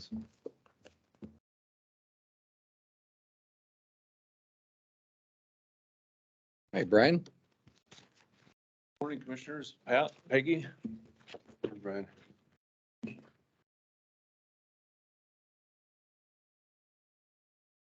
Just wanted to provide a quick update on our probation funding and formula mechanism about Pat, correct me if I'm wrong, about 6 months ago, we had a board meeting where the board approved the support of the formula change for community supervision. In Becker County, I'm pleased to announce that that has affected us as a positive number that's coming back for reimbursement for all of our community supervision within Becker County. One of the reasons I did not pass out the specific numbers today is there's just a little bit of changes that are going to happen between now and the official numbers.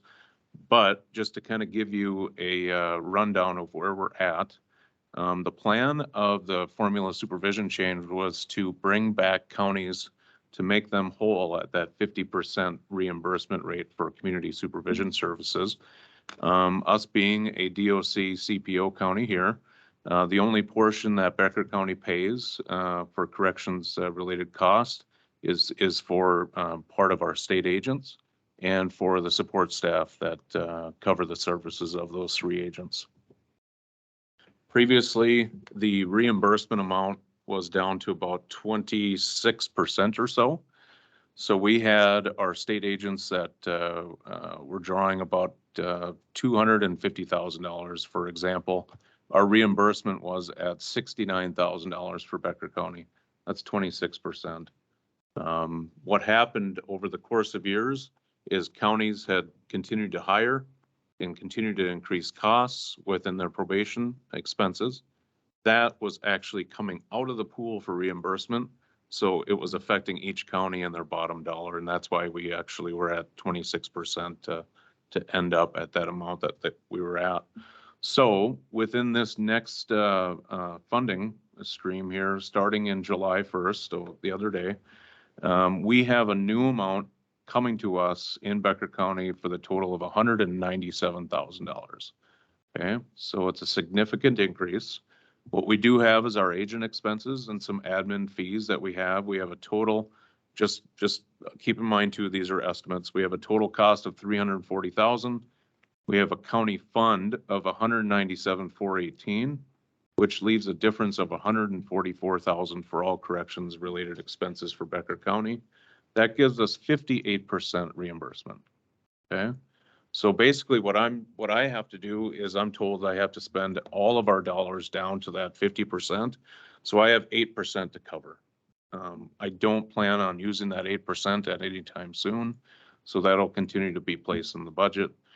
We are going to be probably about $40,000 to $50,000 or so to the positive. Versus before where it was, again, at that 26% effect. So pretty positive news coming back to Becker County. We appreciate your support for supporting that formula change. So yeah, that's what I have for you today. Is that all today? Yes, yes, that's all for today. And I do have some other changes that are pending that we're going to be bringing up shortly. I think the keynote here is the, I know you have 100, I know the increase, but at the bottom line is that we are going to be $40,000 to $50,000 more money coming through us, so less. And I know there are some things that might cost us a little bit more, but I think in the long term that'll shake out too. So really good news out of the changes, and thank you. And I think Brian, I think we'd like to acknowledge your work on keeping Becker County as cost efficient as possible in this. So we're always looking for solutions. I know we switched over one of the positions over to the sheriff, so that can be better utilized through, a position out of his budget into the sheriff's budget to help out at the jail to help that transition time and special needs circumstances. Giving help to Todd is tough enough the way it is. Yeah. Yeah, he's not in here. Shoot. But on a positive, and thank you for Mr. Chair for bringing that up. So just some changes, and I'm not sure if the new commissioners are aware of this. We had a relocation completed from our office on 3rd floor here. All of those staff have relocated to our office across from Dental Associates down in Washington. So that has freed up your entire office space above on 3rd floor to give you additional savings. The other piece that we've taken over is all IT expenses for our agents and our support staff that the county employees. So they're on all of our IT. Since the change that has occurred, we have stopped using the county vehicles. So all of our state agents are using our state vehicles, whereas before they were using all county vehicles at the expense of the county. So that has helped reduce some costs also. Then the other piece too is we had one support staff who is not working 28 hours per week. She has dropped down to 16. And then we're actually able to make that work out pretty well for us. So that's another additional savings. We were at 56 hours, and I think we're at about 40 hours right now for pay of our support staff. So quite a few changes to the positive for savings for the county. And then also additional money is coming back from the formula change. So I appreciate your support and what we do within Becker County. All right, thank you, Brian. Thanks, Brian. You bet. Thank Thank you guys. Okay, Administrator, Pat, do you have any? Yeah, just interest of time, I'm going to continue to keep the timeline there. That's on page 10 of the document relating to budget 2024. The sheets will actually be going out here this week.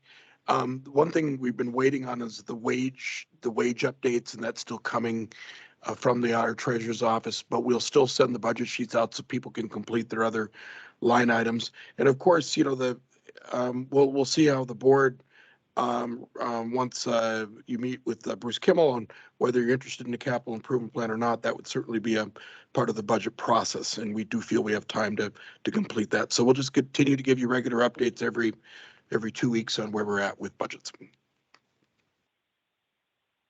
And in the packet, you got legislative update from AMC, kind of some nice summaries. Some ongoing, I think they're still writing some of the rules for that in their respective departments, but anything to add under that legislative update? No, if you go to the last page 26 there, it gives you estimates of increases, and certainly there's some significant increases in county program aid and PILT. Those aren't exact numbers, and as those exact numbers come in, we'll let you know. We're certainly incorporating them in our early budget process, and we'll make changes as it is solidified. The only final item I have is we have our county surveyor here, and with the board's permission, he wanted to talk briefly about some of the legislative updates that has affected surveying. And with your permission, he'd like a couple minutes and give an overview of that. Good morning. Morning. Morning. So I did speak to you, I don't know if it was the last meeting or 2 meetings ago, and you approved to apply for a grant through the state. The state's allocated $9.7 million to be distributed to all the counties, whoever applies for it, for section corner and quarter corner restoration. So the specifics on the grant haven't been laid out yet. I got an email this morning from our county surveyor association saying that they're putting together the committee to lay the specifics out. So once that comes through, we can apply for it. What I will need to know is how we want to distribute the funds. So they're doing it a couple different ways. I've talked to a couple different counties. The board can pick a spot in the county and say, okay, we're going to send out a bid to survey all the corners in Richwood Township. Or right now, a lot of counties are doing reimbursement programs. So if a surveyor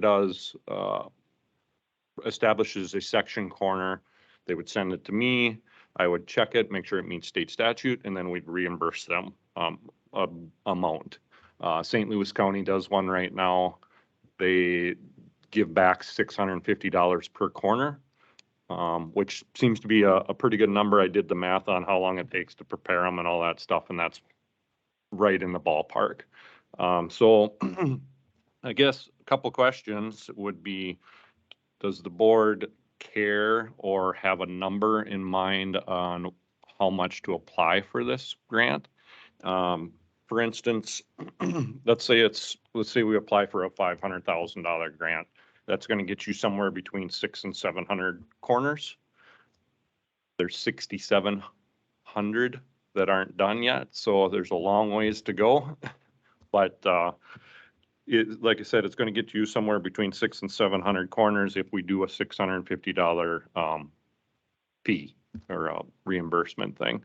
So that's one. Do you have a number that you want me to apply for? Do you care? Can I just pick something? And then do we want to do the reimbursement per corner thing, or do you want to pick like a township or whatever to do? Well, it's an awful lot of questions brought on us in a short I period of know. time. I would, what is your time frame on the application? They haven't even got the application ready yet, so it's probably going to be a couple months before we can even think about going in for it. Okay, well, I think we should put this on probably NRM committee with Steve Skoog and Mitch Lundin. Sure. I think a lot of our real problem areas obviously are out east, you know, and Mhm. there's a lot of line disputes there with, so I think, you know, you start talking western, I think we have a lot of corner, I mean, if you hire the right surveyor, you're at an advantage because they have those corner posts already in place, but Correct. I would assume eastern part has a lot less.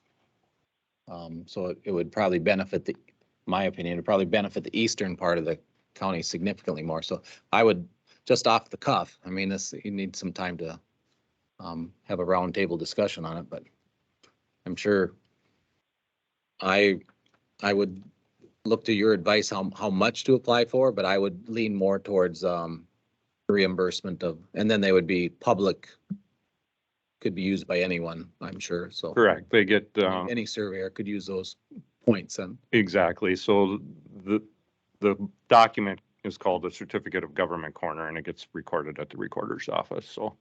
and I think I know, but can you explain then, individual companies, when they do a survey, they protect their corner posts, I mean, they're all for their use only then? Pretty much, yes. I mean, there are roughly 800 corners that are certified in the county right now.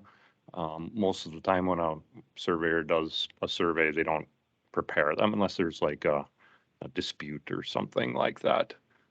Then that's when they get recorded. So the goal is to get them all recorded throughout the entire state.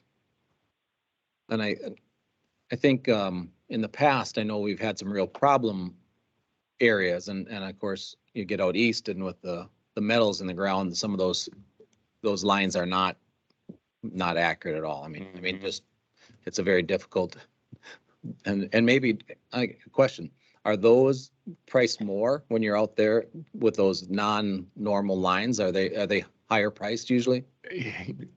For the actual survey? Well, yes, for the. Yes, So- yes. Because, I mean, me doing a private survey, it's definitely going to cost you more over there just because of the lines are like this and like this. Yeah. Than something that's around here where there's a lot more data and they're straighter. I would recommend going through just a committee so that we can, and maybe some time, but I think the board, I think our recommendation, we should give you a little bit of a guideline. NRM and Yeah. with their input. But I don't know, that 600 to 700 seems appropriate and but I think you talked to like Mitch and they would have some real good ideas for it, you know, because with the forestry, we argue lines out there, you know, every once in a while that there's a dispute, so, and then we do have it surveyed and we keep that point public, so. Sure, sounds good to But me. yes, thank you for bringing this to our attention and hopefully we get a nice chunk of those done. Yeah, that'd be great. And if you guys ever have any survey questions, feel free to give me a call. Okay, Thank you. thank you. Have a good day. Thank you. Okay, anything else, Pat? No, we're on finance now, Commissioner.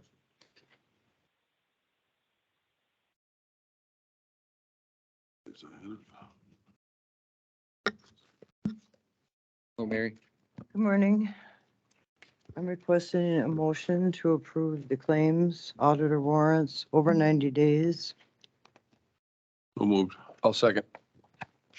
Okay, we have motion second. All those in favor signify by saying aye. Aye, opposed, motion carries. Next, I have the claims for human services, public health and transit. Okay. Make a motion to Pam. We have a motion and second to approve the payment of the over 90 days or the No. human No, services, human Human services, Services, public health and transit. All those in favor signify by saying aye. Aye. Aye. Opposed, motion carries. Next, I have resolution 723-1A DL Youth Hockey Association for raffle August 1 through 5 at Sioux Pass Ranch in Lakeview Township. Move to approve. Second. We have a motion and second to approve 1A. All those in favor signify by saying aye. Aye. Opposed, motion carries. Next, 723-1B Cormorant Lake Sportsman's Club for raffle and pull tabs August 1 through 5 at Sioux Pass Ranch in Lakeview Township. Move to approve. Second. We have a motion and second to approve 1B. All those in favor signify by saying aye. Aye. Aye. Opposed, motion carries. Thank you. Thank you. And Carrie, we'll move on to you. No, we already did. We already took a break.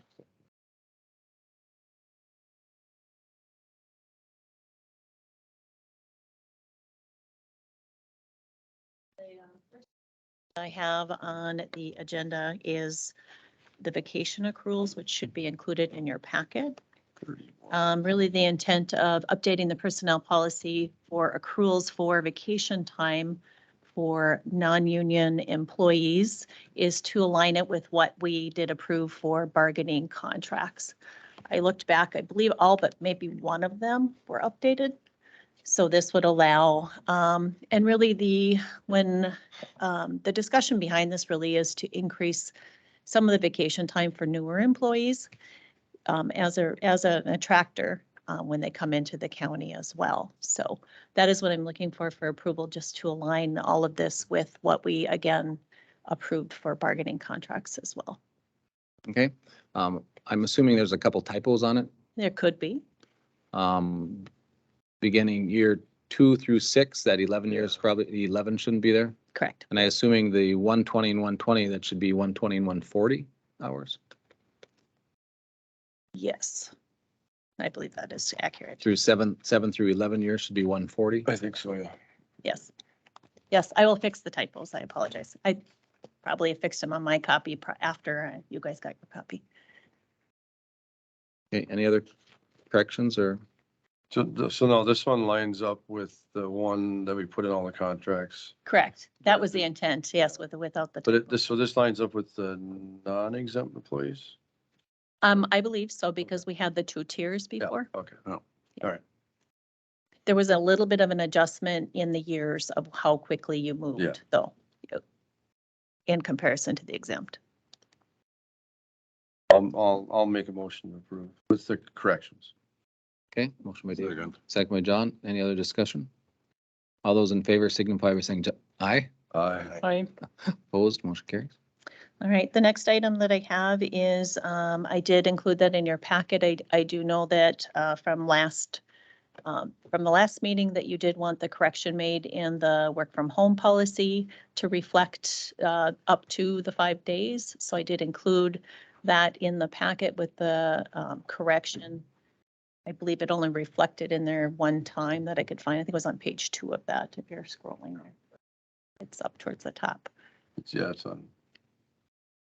I thought there were several different things that were brought up for changes, not just the up to the number of days. Or were those not in the original policy? I think there was discussion on flexing. I don't remember what the Right. other ones were, but And if I can answer, Commissioner Nelson, we reviewed 3 items at the last board meeting. One was moving 3 to 5 days. The other was to make the policy permanent as opposed to sunsetting. And the other concept was for it to be in line with flex policy. The only flex policy that's there that exists is with Becker County Human Services. Having a 5-day work week addresses the flex issue. The conflict we had is when we had 3 days of a maximum of work from home and then a flex policy that covered 5 days. They didn't equate. With the flex, and maybe the flex policy can be adjusted, but by doing a 5-day work from home policy, it allows them to match up, and it didn't in the past because it was 3 days. makes sense too. That makes sense. Not really, but Mhm. sure. Well, they wouldn't need it. And there's no flex policy except in the human services, and that's a Okay. departmental policy. Well, they wouldn't have to flex because if they have 5 days of, So there was never anything in the policy originally that said that they couldn't flex? Correct, yeah, the flex policy that human, I'm sorry to interrupt you, Nope, you're Carrie, please respond if you have any thoughts, but the flex policy that exists right now is a departmental policy specifically for human services, so there's no flex policy in other areas of the county. And so this would match it up. I don't, but if something needs to be addressed in the departmental protocols, it certainly could be. Carrie?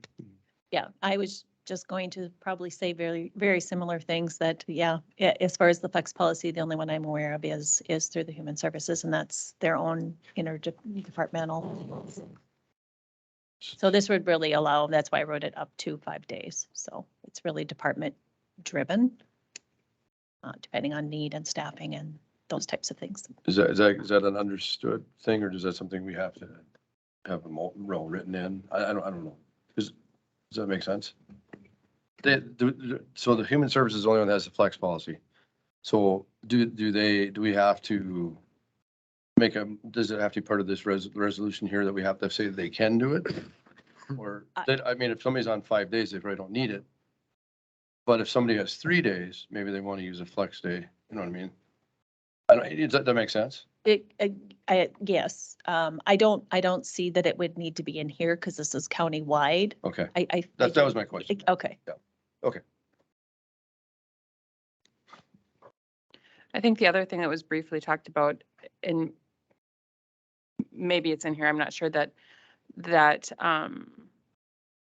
about bringing their equipment home. I think currently employees are using just their laptops if they're working from home, or they've purchased their own equipment. Doesn't make sense now that we're allowing them to work up to 5 days that they're able to bring their equipment to their home. Is that addressed in here at all? Yeah, and I could respond if I could, Chair. And that's one thing that we've talked to Judy about. I mean, that is going to be an investment. If we start looking at the idea of people working, let's say, in 2 different spots. So if let's say it's a 5-day, if it's a 5-day work week and someone is approved to do work from home, let's say 5 days a week, let's say for a long period of time, it's not an equipment cost issue because they're not here, they're here. And I think the issue of someone being 3 days here and 2 days here becomes a cost investment that we have to dial in. Nothing excludes people from having a certain level of equipment, but we do want to be careful on, I think the big issue was it scanners or printers, Judy? I'm sorry to put you on the spot, but there was one that was a challenge from an IT perspective. The challenge is really Yeah. the services. And Mhm. so trying to look at the budget for next year, that was the finance issue more than anything else. So we're trying to kind of. I guess where I'm thinking is if they're going to be working the majority of time at home, would we allow them to bring home their screens and then their docking stations, and then maybe if they work in the office 1 day a week, they're working off of their computer? And this application allows it, since it's department driven, to have that type of equipment. I think it's on page 37 of the sheet. So they do, it's a department driven. I see Denise is up on the screen. She might have something to offer, but certainly, I think we're all in agreement that the use of multiple monitors is going to make people more productive, and it's just a matter of it being part of the application process. But I think our challenge is HIPAA issues, but also that ongoing investment if, let's say, people are transitioning to both different sites. And again, that's just a work in progress thing.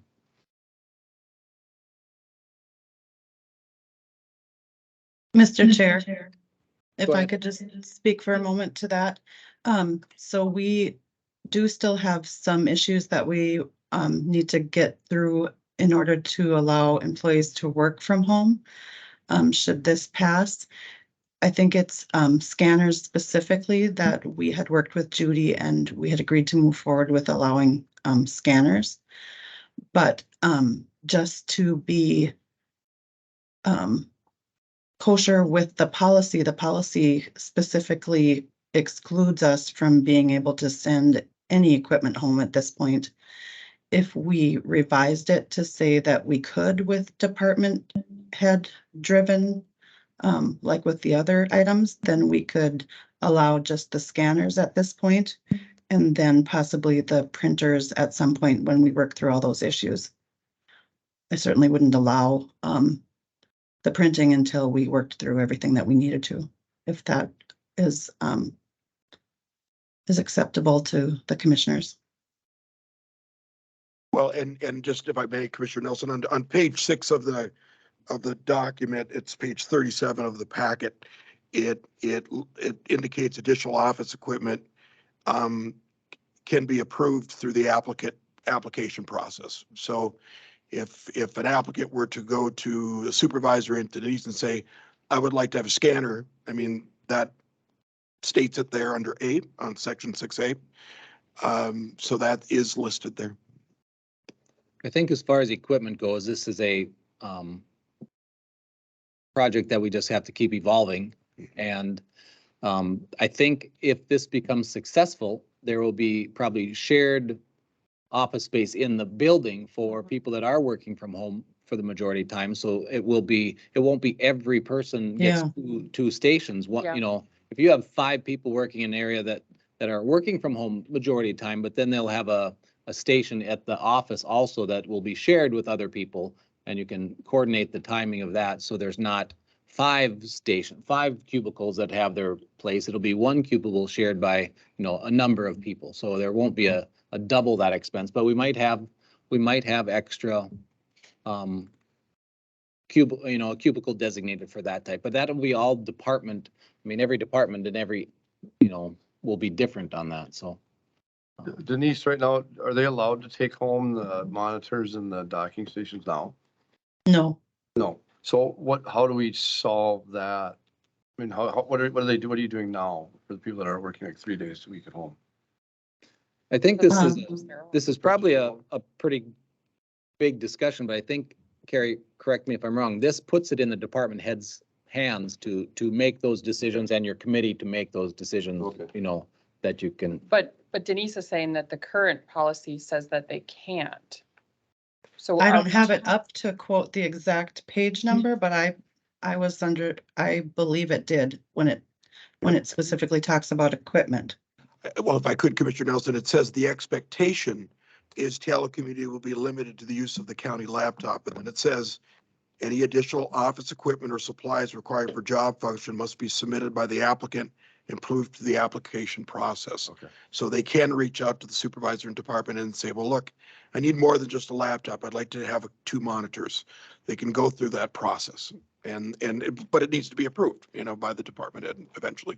But So the HIPAA, I mean, you start dealing with some of those, there's a lot of, anyone with laptop or desktop, you have some security or HIPAA concerns even at home that have to be addressed. And just knowing a friend of mine, they have to have a secure area in their house for this. And I don't think we're intending to make any upgrades to house, but they have to have a separate area that's lockable for their coder for health, so nobody else can be, can see that information. So then it would be the same for this type in. So there are some things that you're gonna have to work through as we move forward on it. But, in the interim, possibly going 5 days a week is something that we certainly can move forward with and get to that point maybe. But we do have to look at some policy updating on security probably from working from home and what the expectations are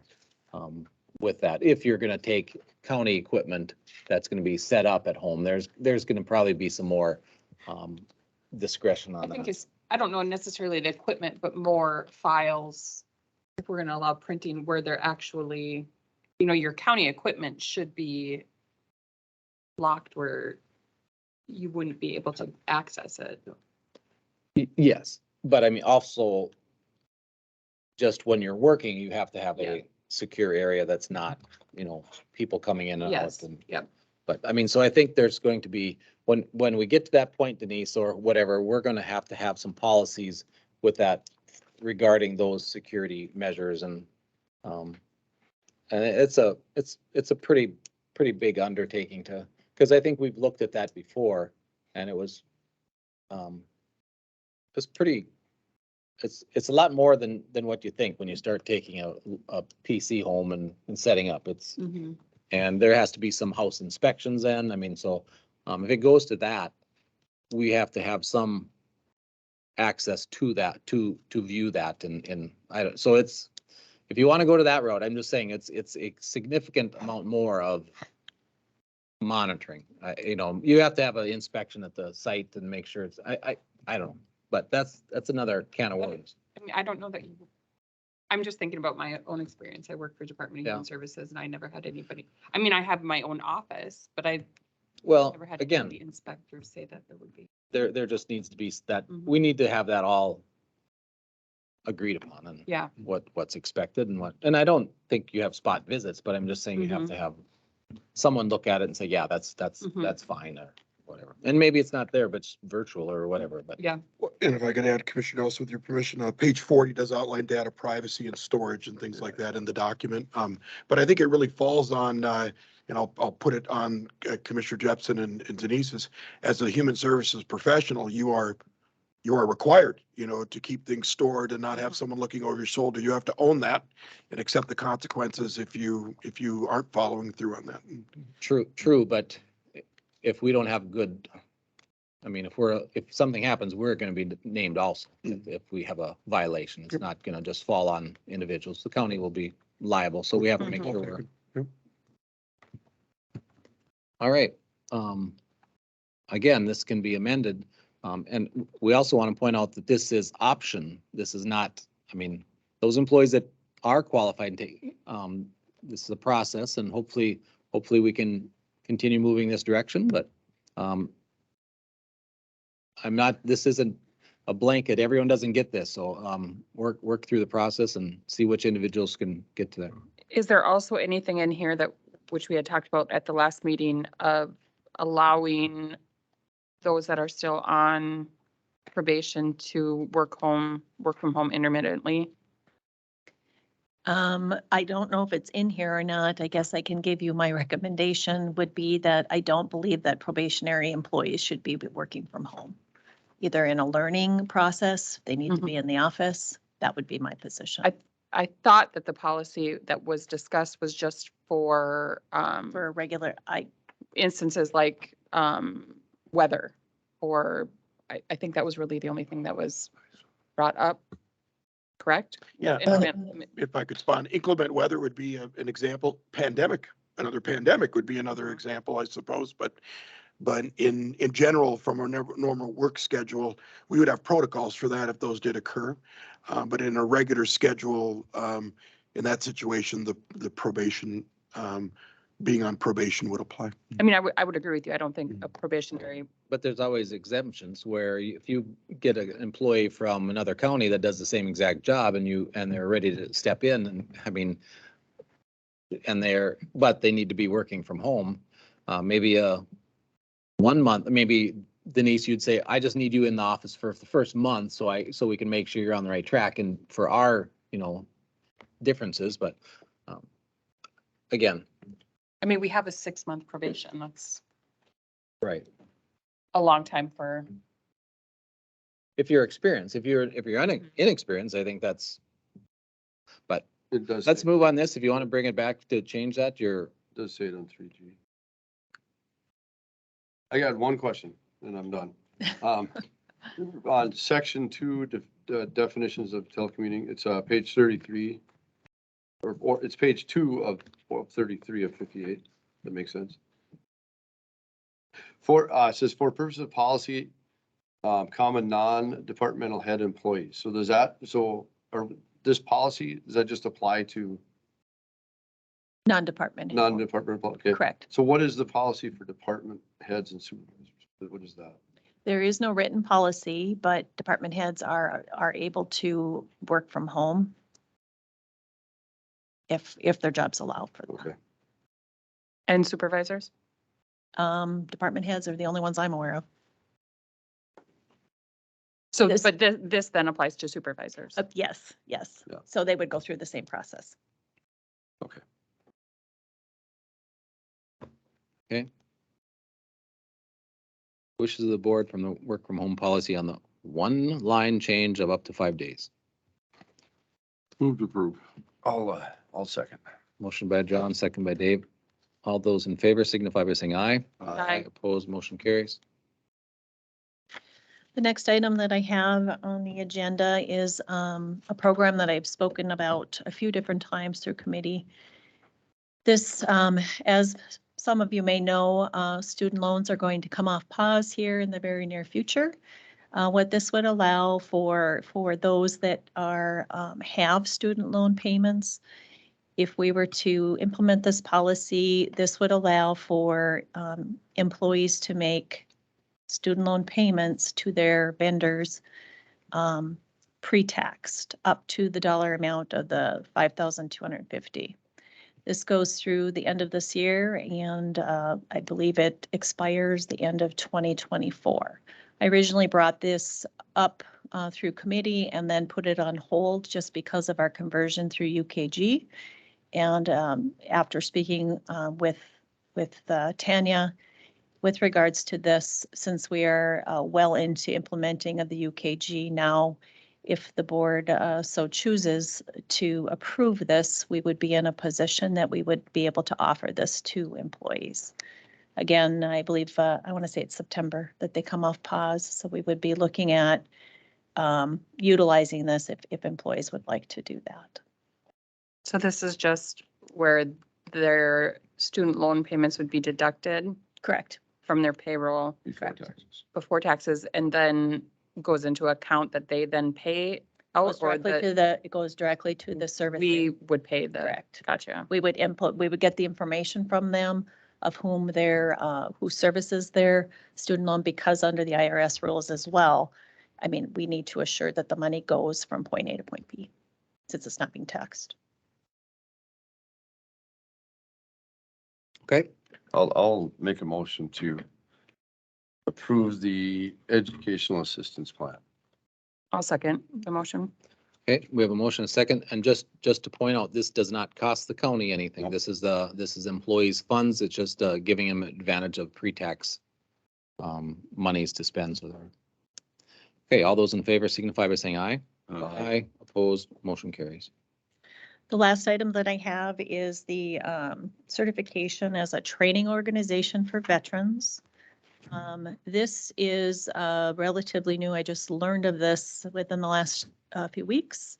What this is if the board chooses to allow for our county to become a training organization for any veterans that we hire, the county then becomes eligible for $1,000 payment from the VA at the 6-month point and then also at the 1-year point. What this does, and it's also retroactive for a year. Once this is implemented, the process is fairly simple. You just fill out the form when I was in the training with Matt, and they certify that you have different departments that do have in-house training.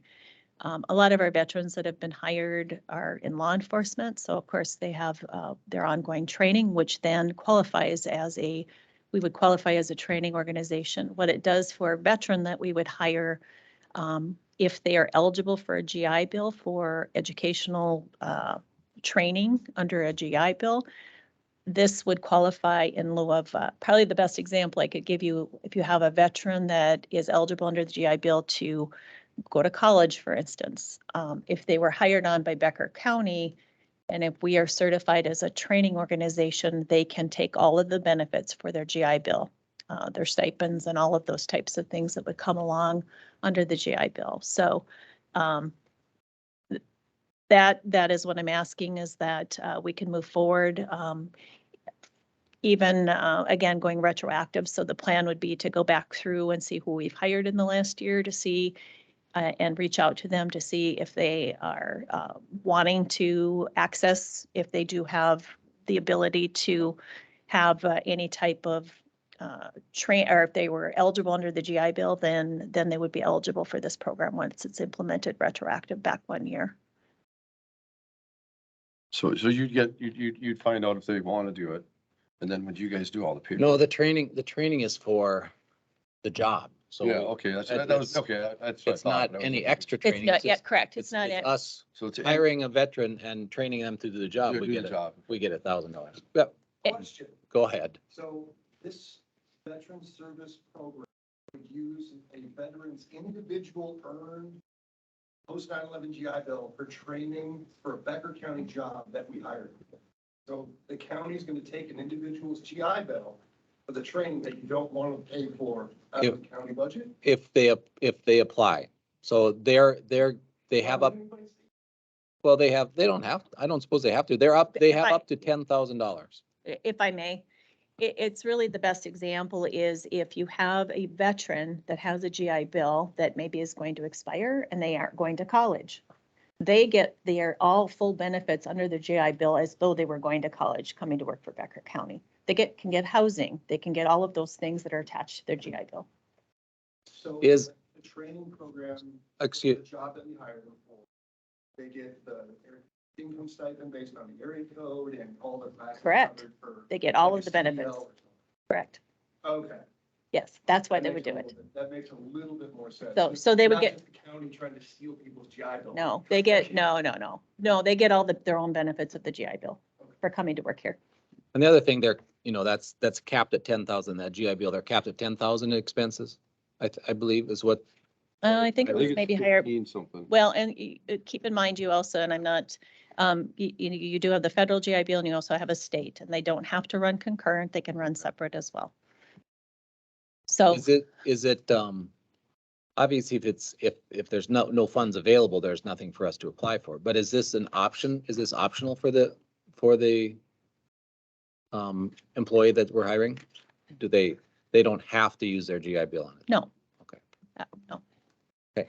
And again, where I would see this coming into play is again, those veterans perhaps that we've hired that maybe don't have any plans to go to further their education. Okay, wishes of the board? Move to approve. Okay, motion by John, I'll second. second by Dave. Any other discussion? All those in favor signify by saying aye. Aye. Opposed, motion carries. That's all I have. Thank you. Okay, thank you, Carrie. Judy?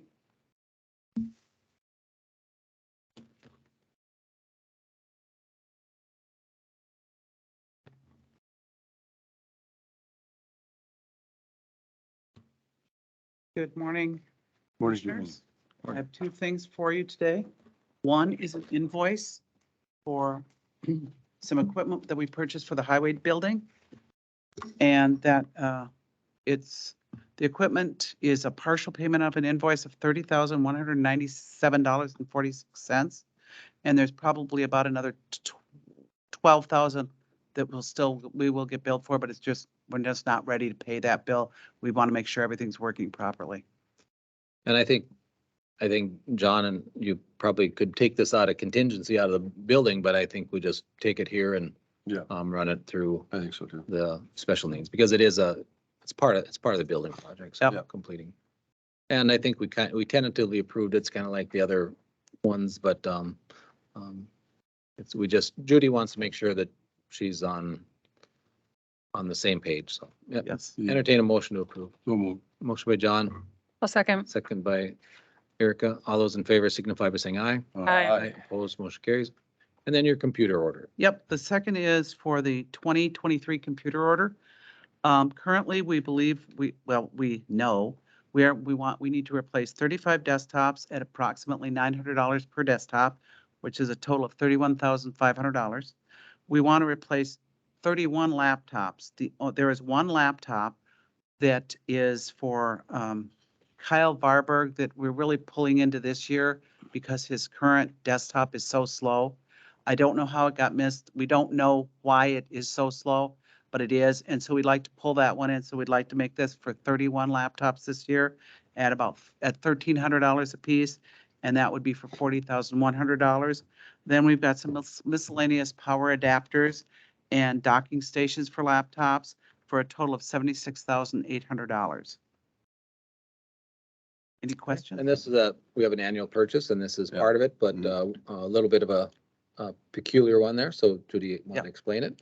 So entertain a motion to approve the computer purchase. I'll make a motion to approve. I'll second it. Okay, any other discussion? All those in favor signify by saying aye. Aye. Opposed, motion carries. Thank you. Thank you. Thanks, Judy.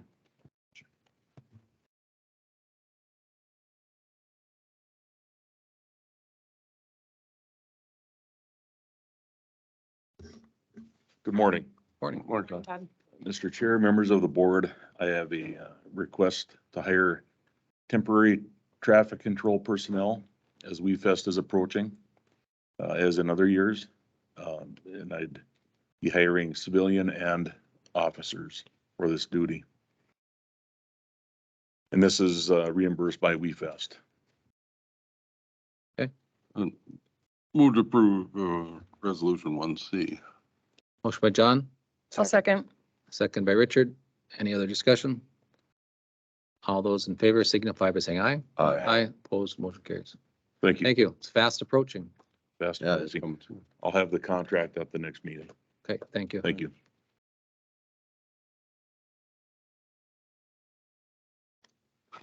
All right, planning and zoning, Kyle is on. Kyle, are you online, Kyle? Oh, I just crushed He was. Kyle, you online?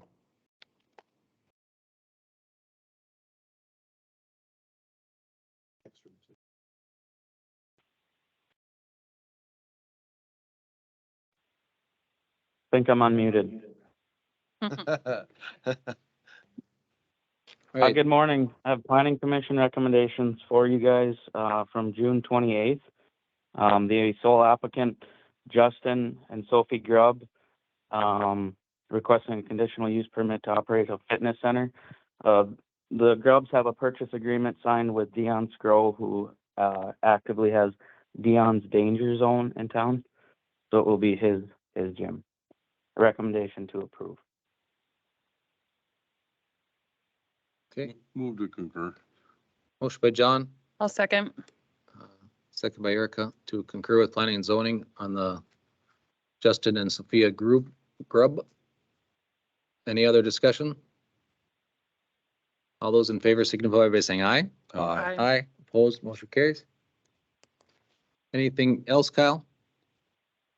Pat, did you want to discuss the comp plan? Yeah, Kyle, I did discuss it with the board as part of my county administrator report. I indicated that we had received some inquiries and that you and I'd be meeting with certain vendors that may have an interest, but they had some questions about the zoning end of things. Okay. Perfect. Okay, anything else, Kyle?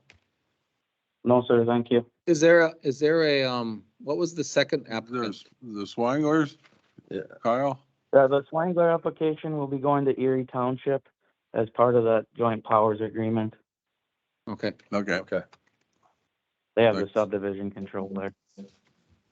okay, thank you, Kyle. Thanks, Kyle. Thank you. Bye. Yep. Okay, do we have any work session? What was the, I think it was just Carrie bringing in some other policy stuff for the board's input. okay, She can come in after we adjourn and talk to you about what she has, and you can decide how long you want to be here.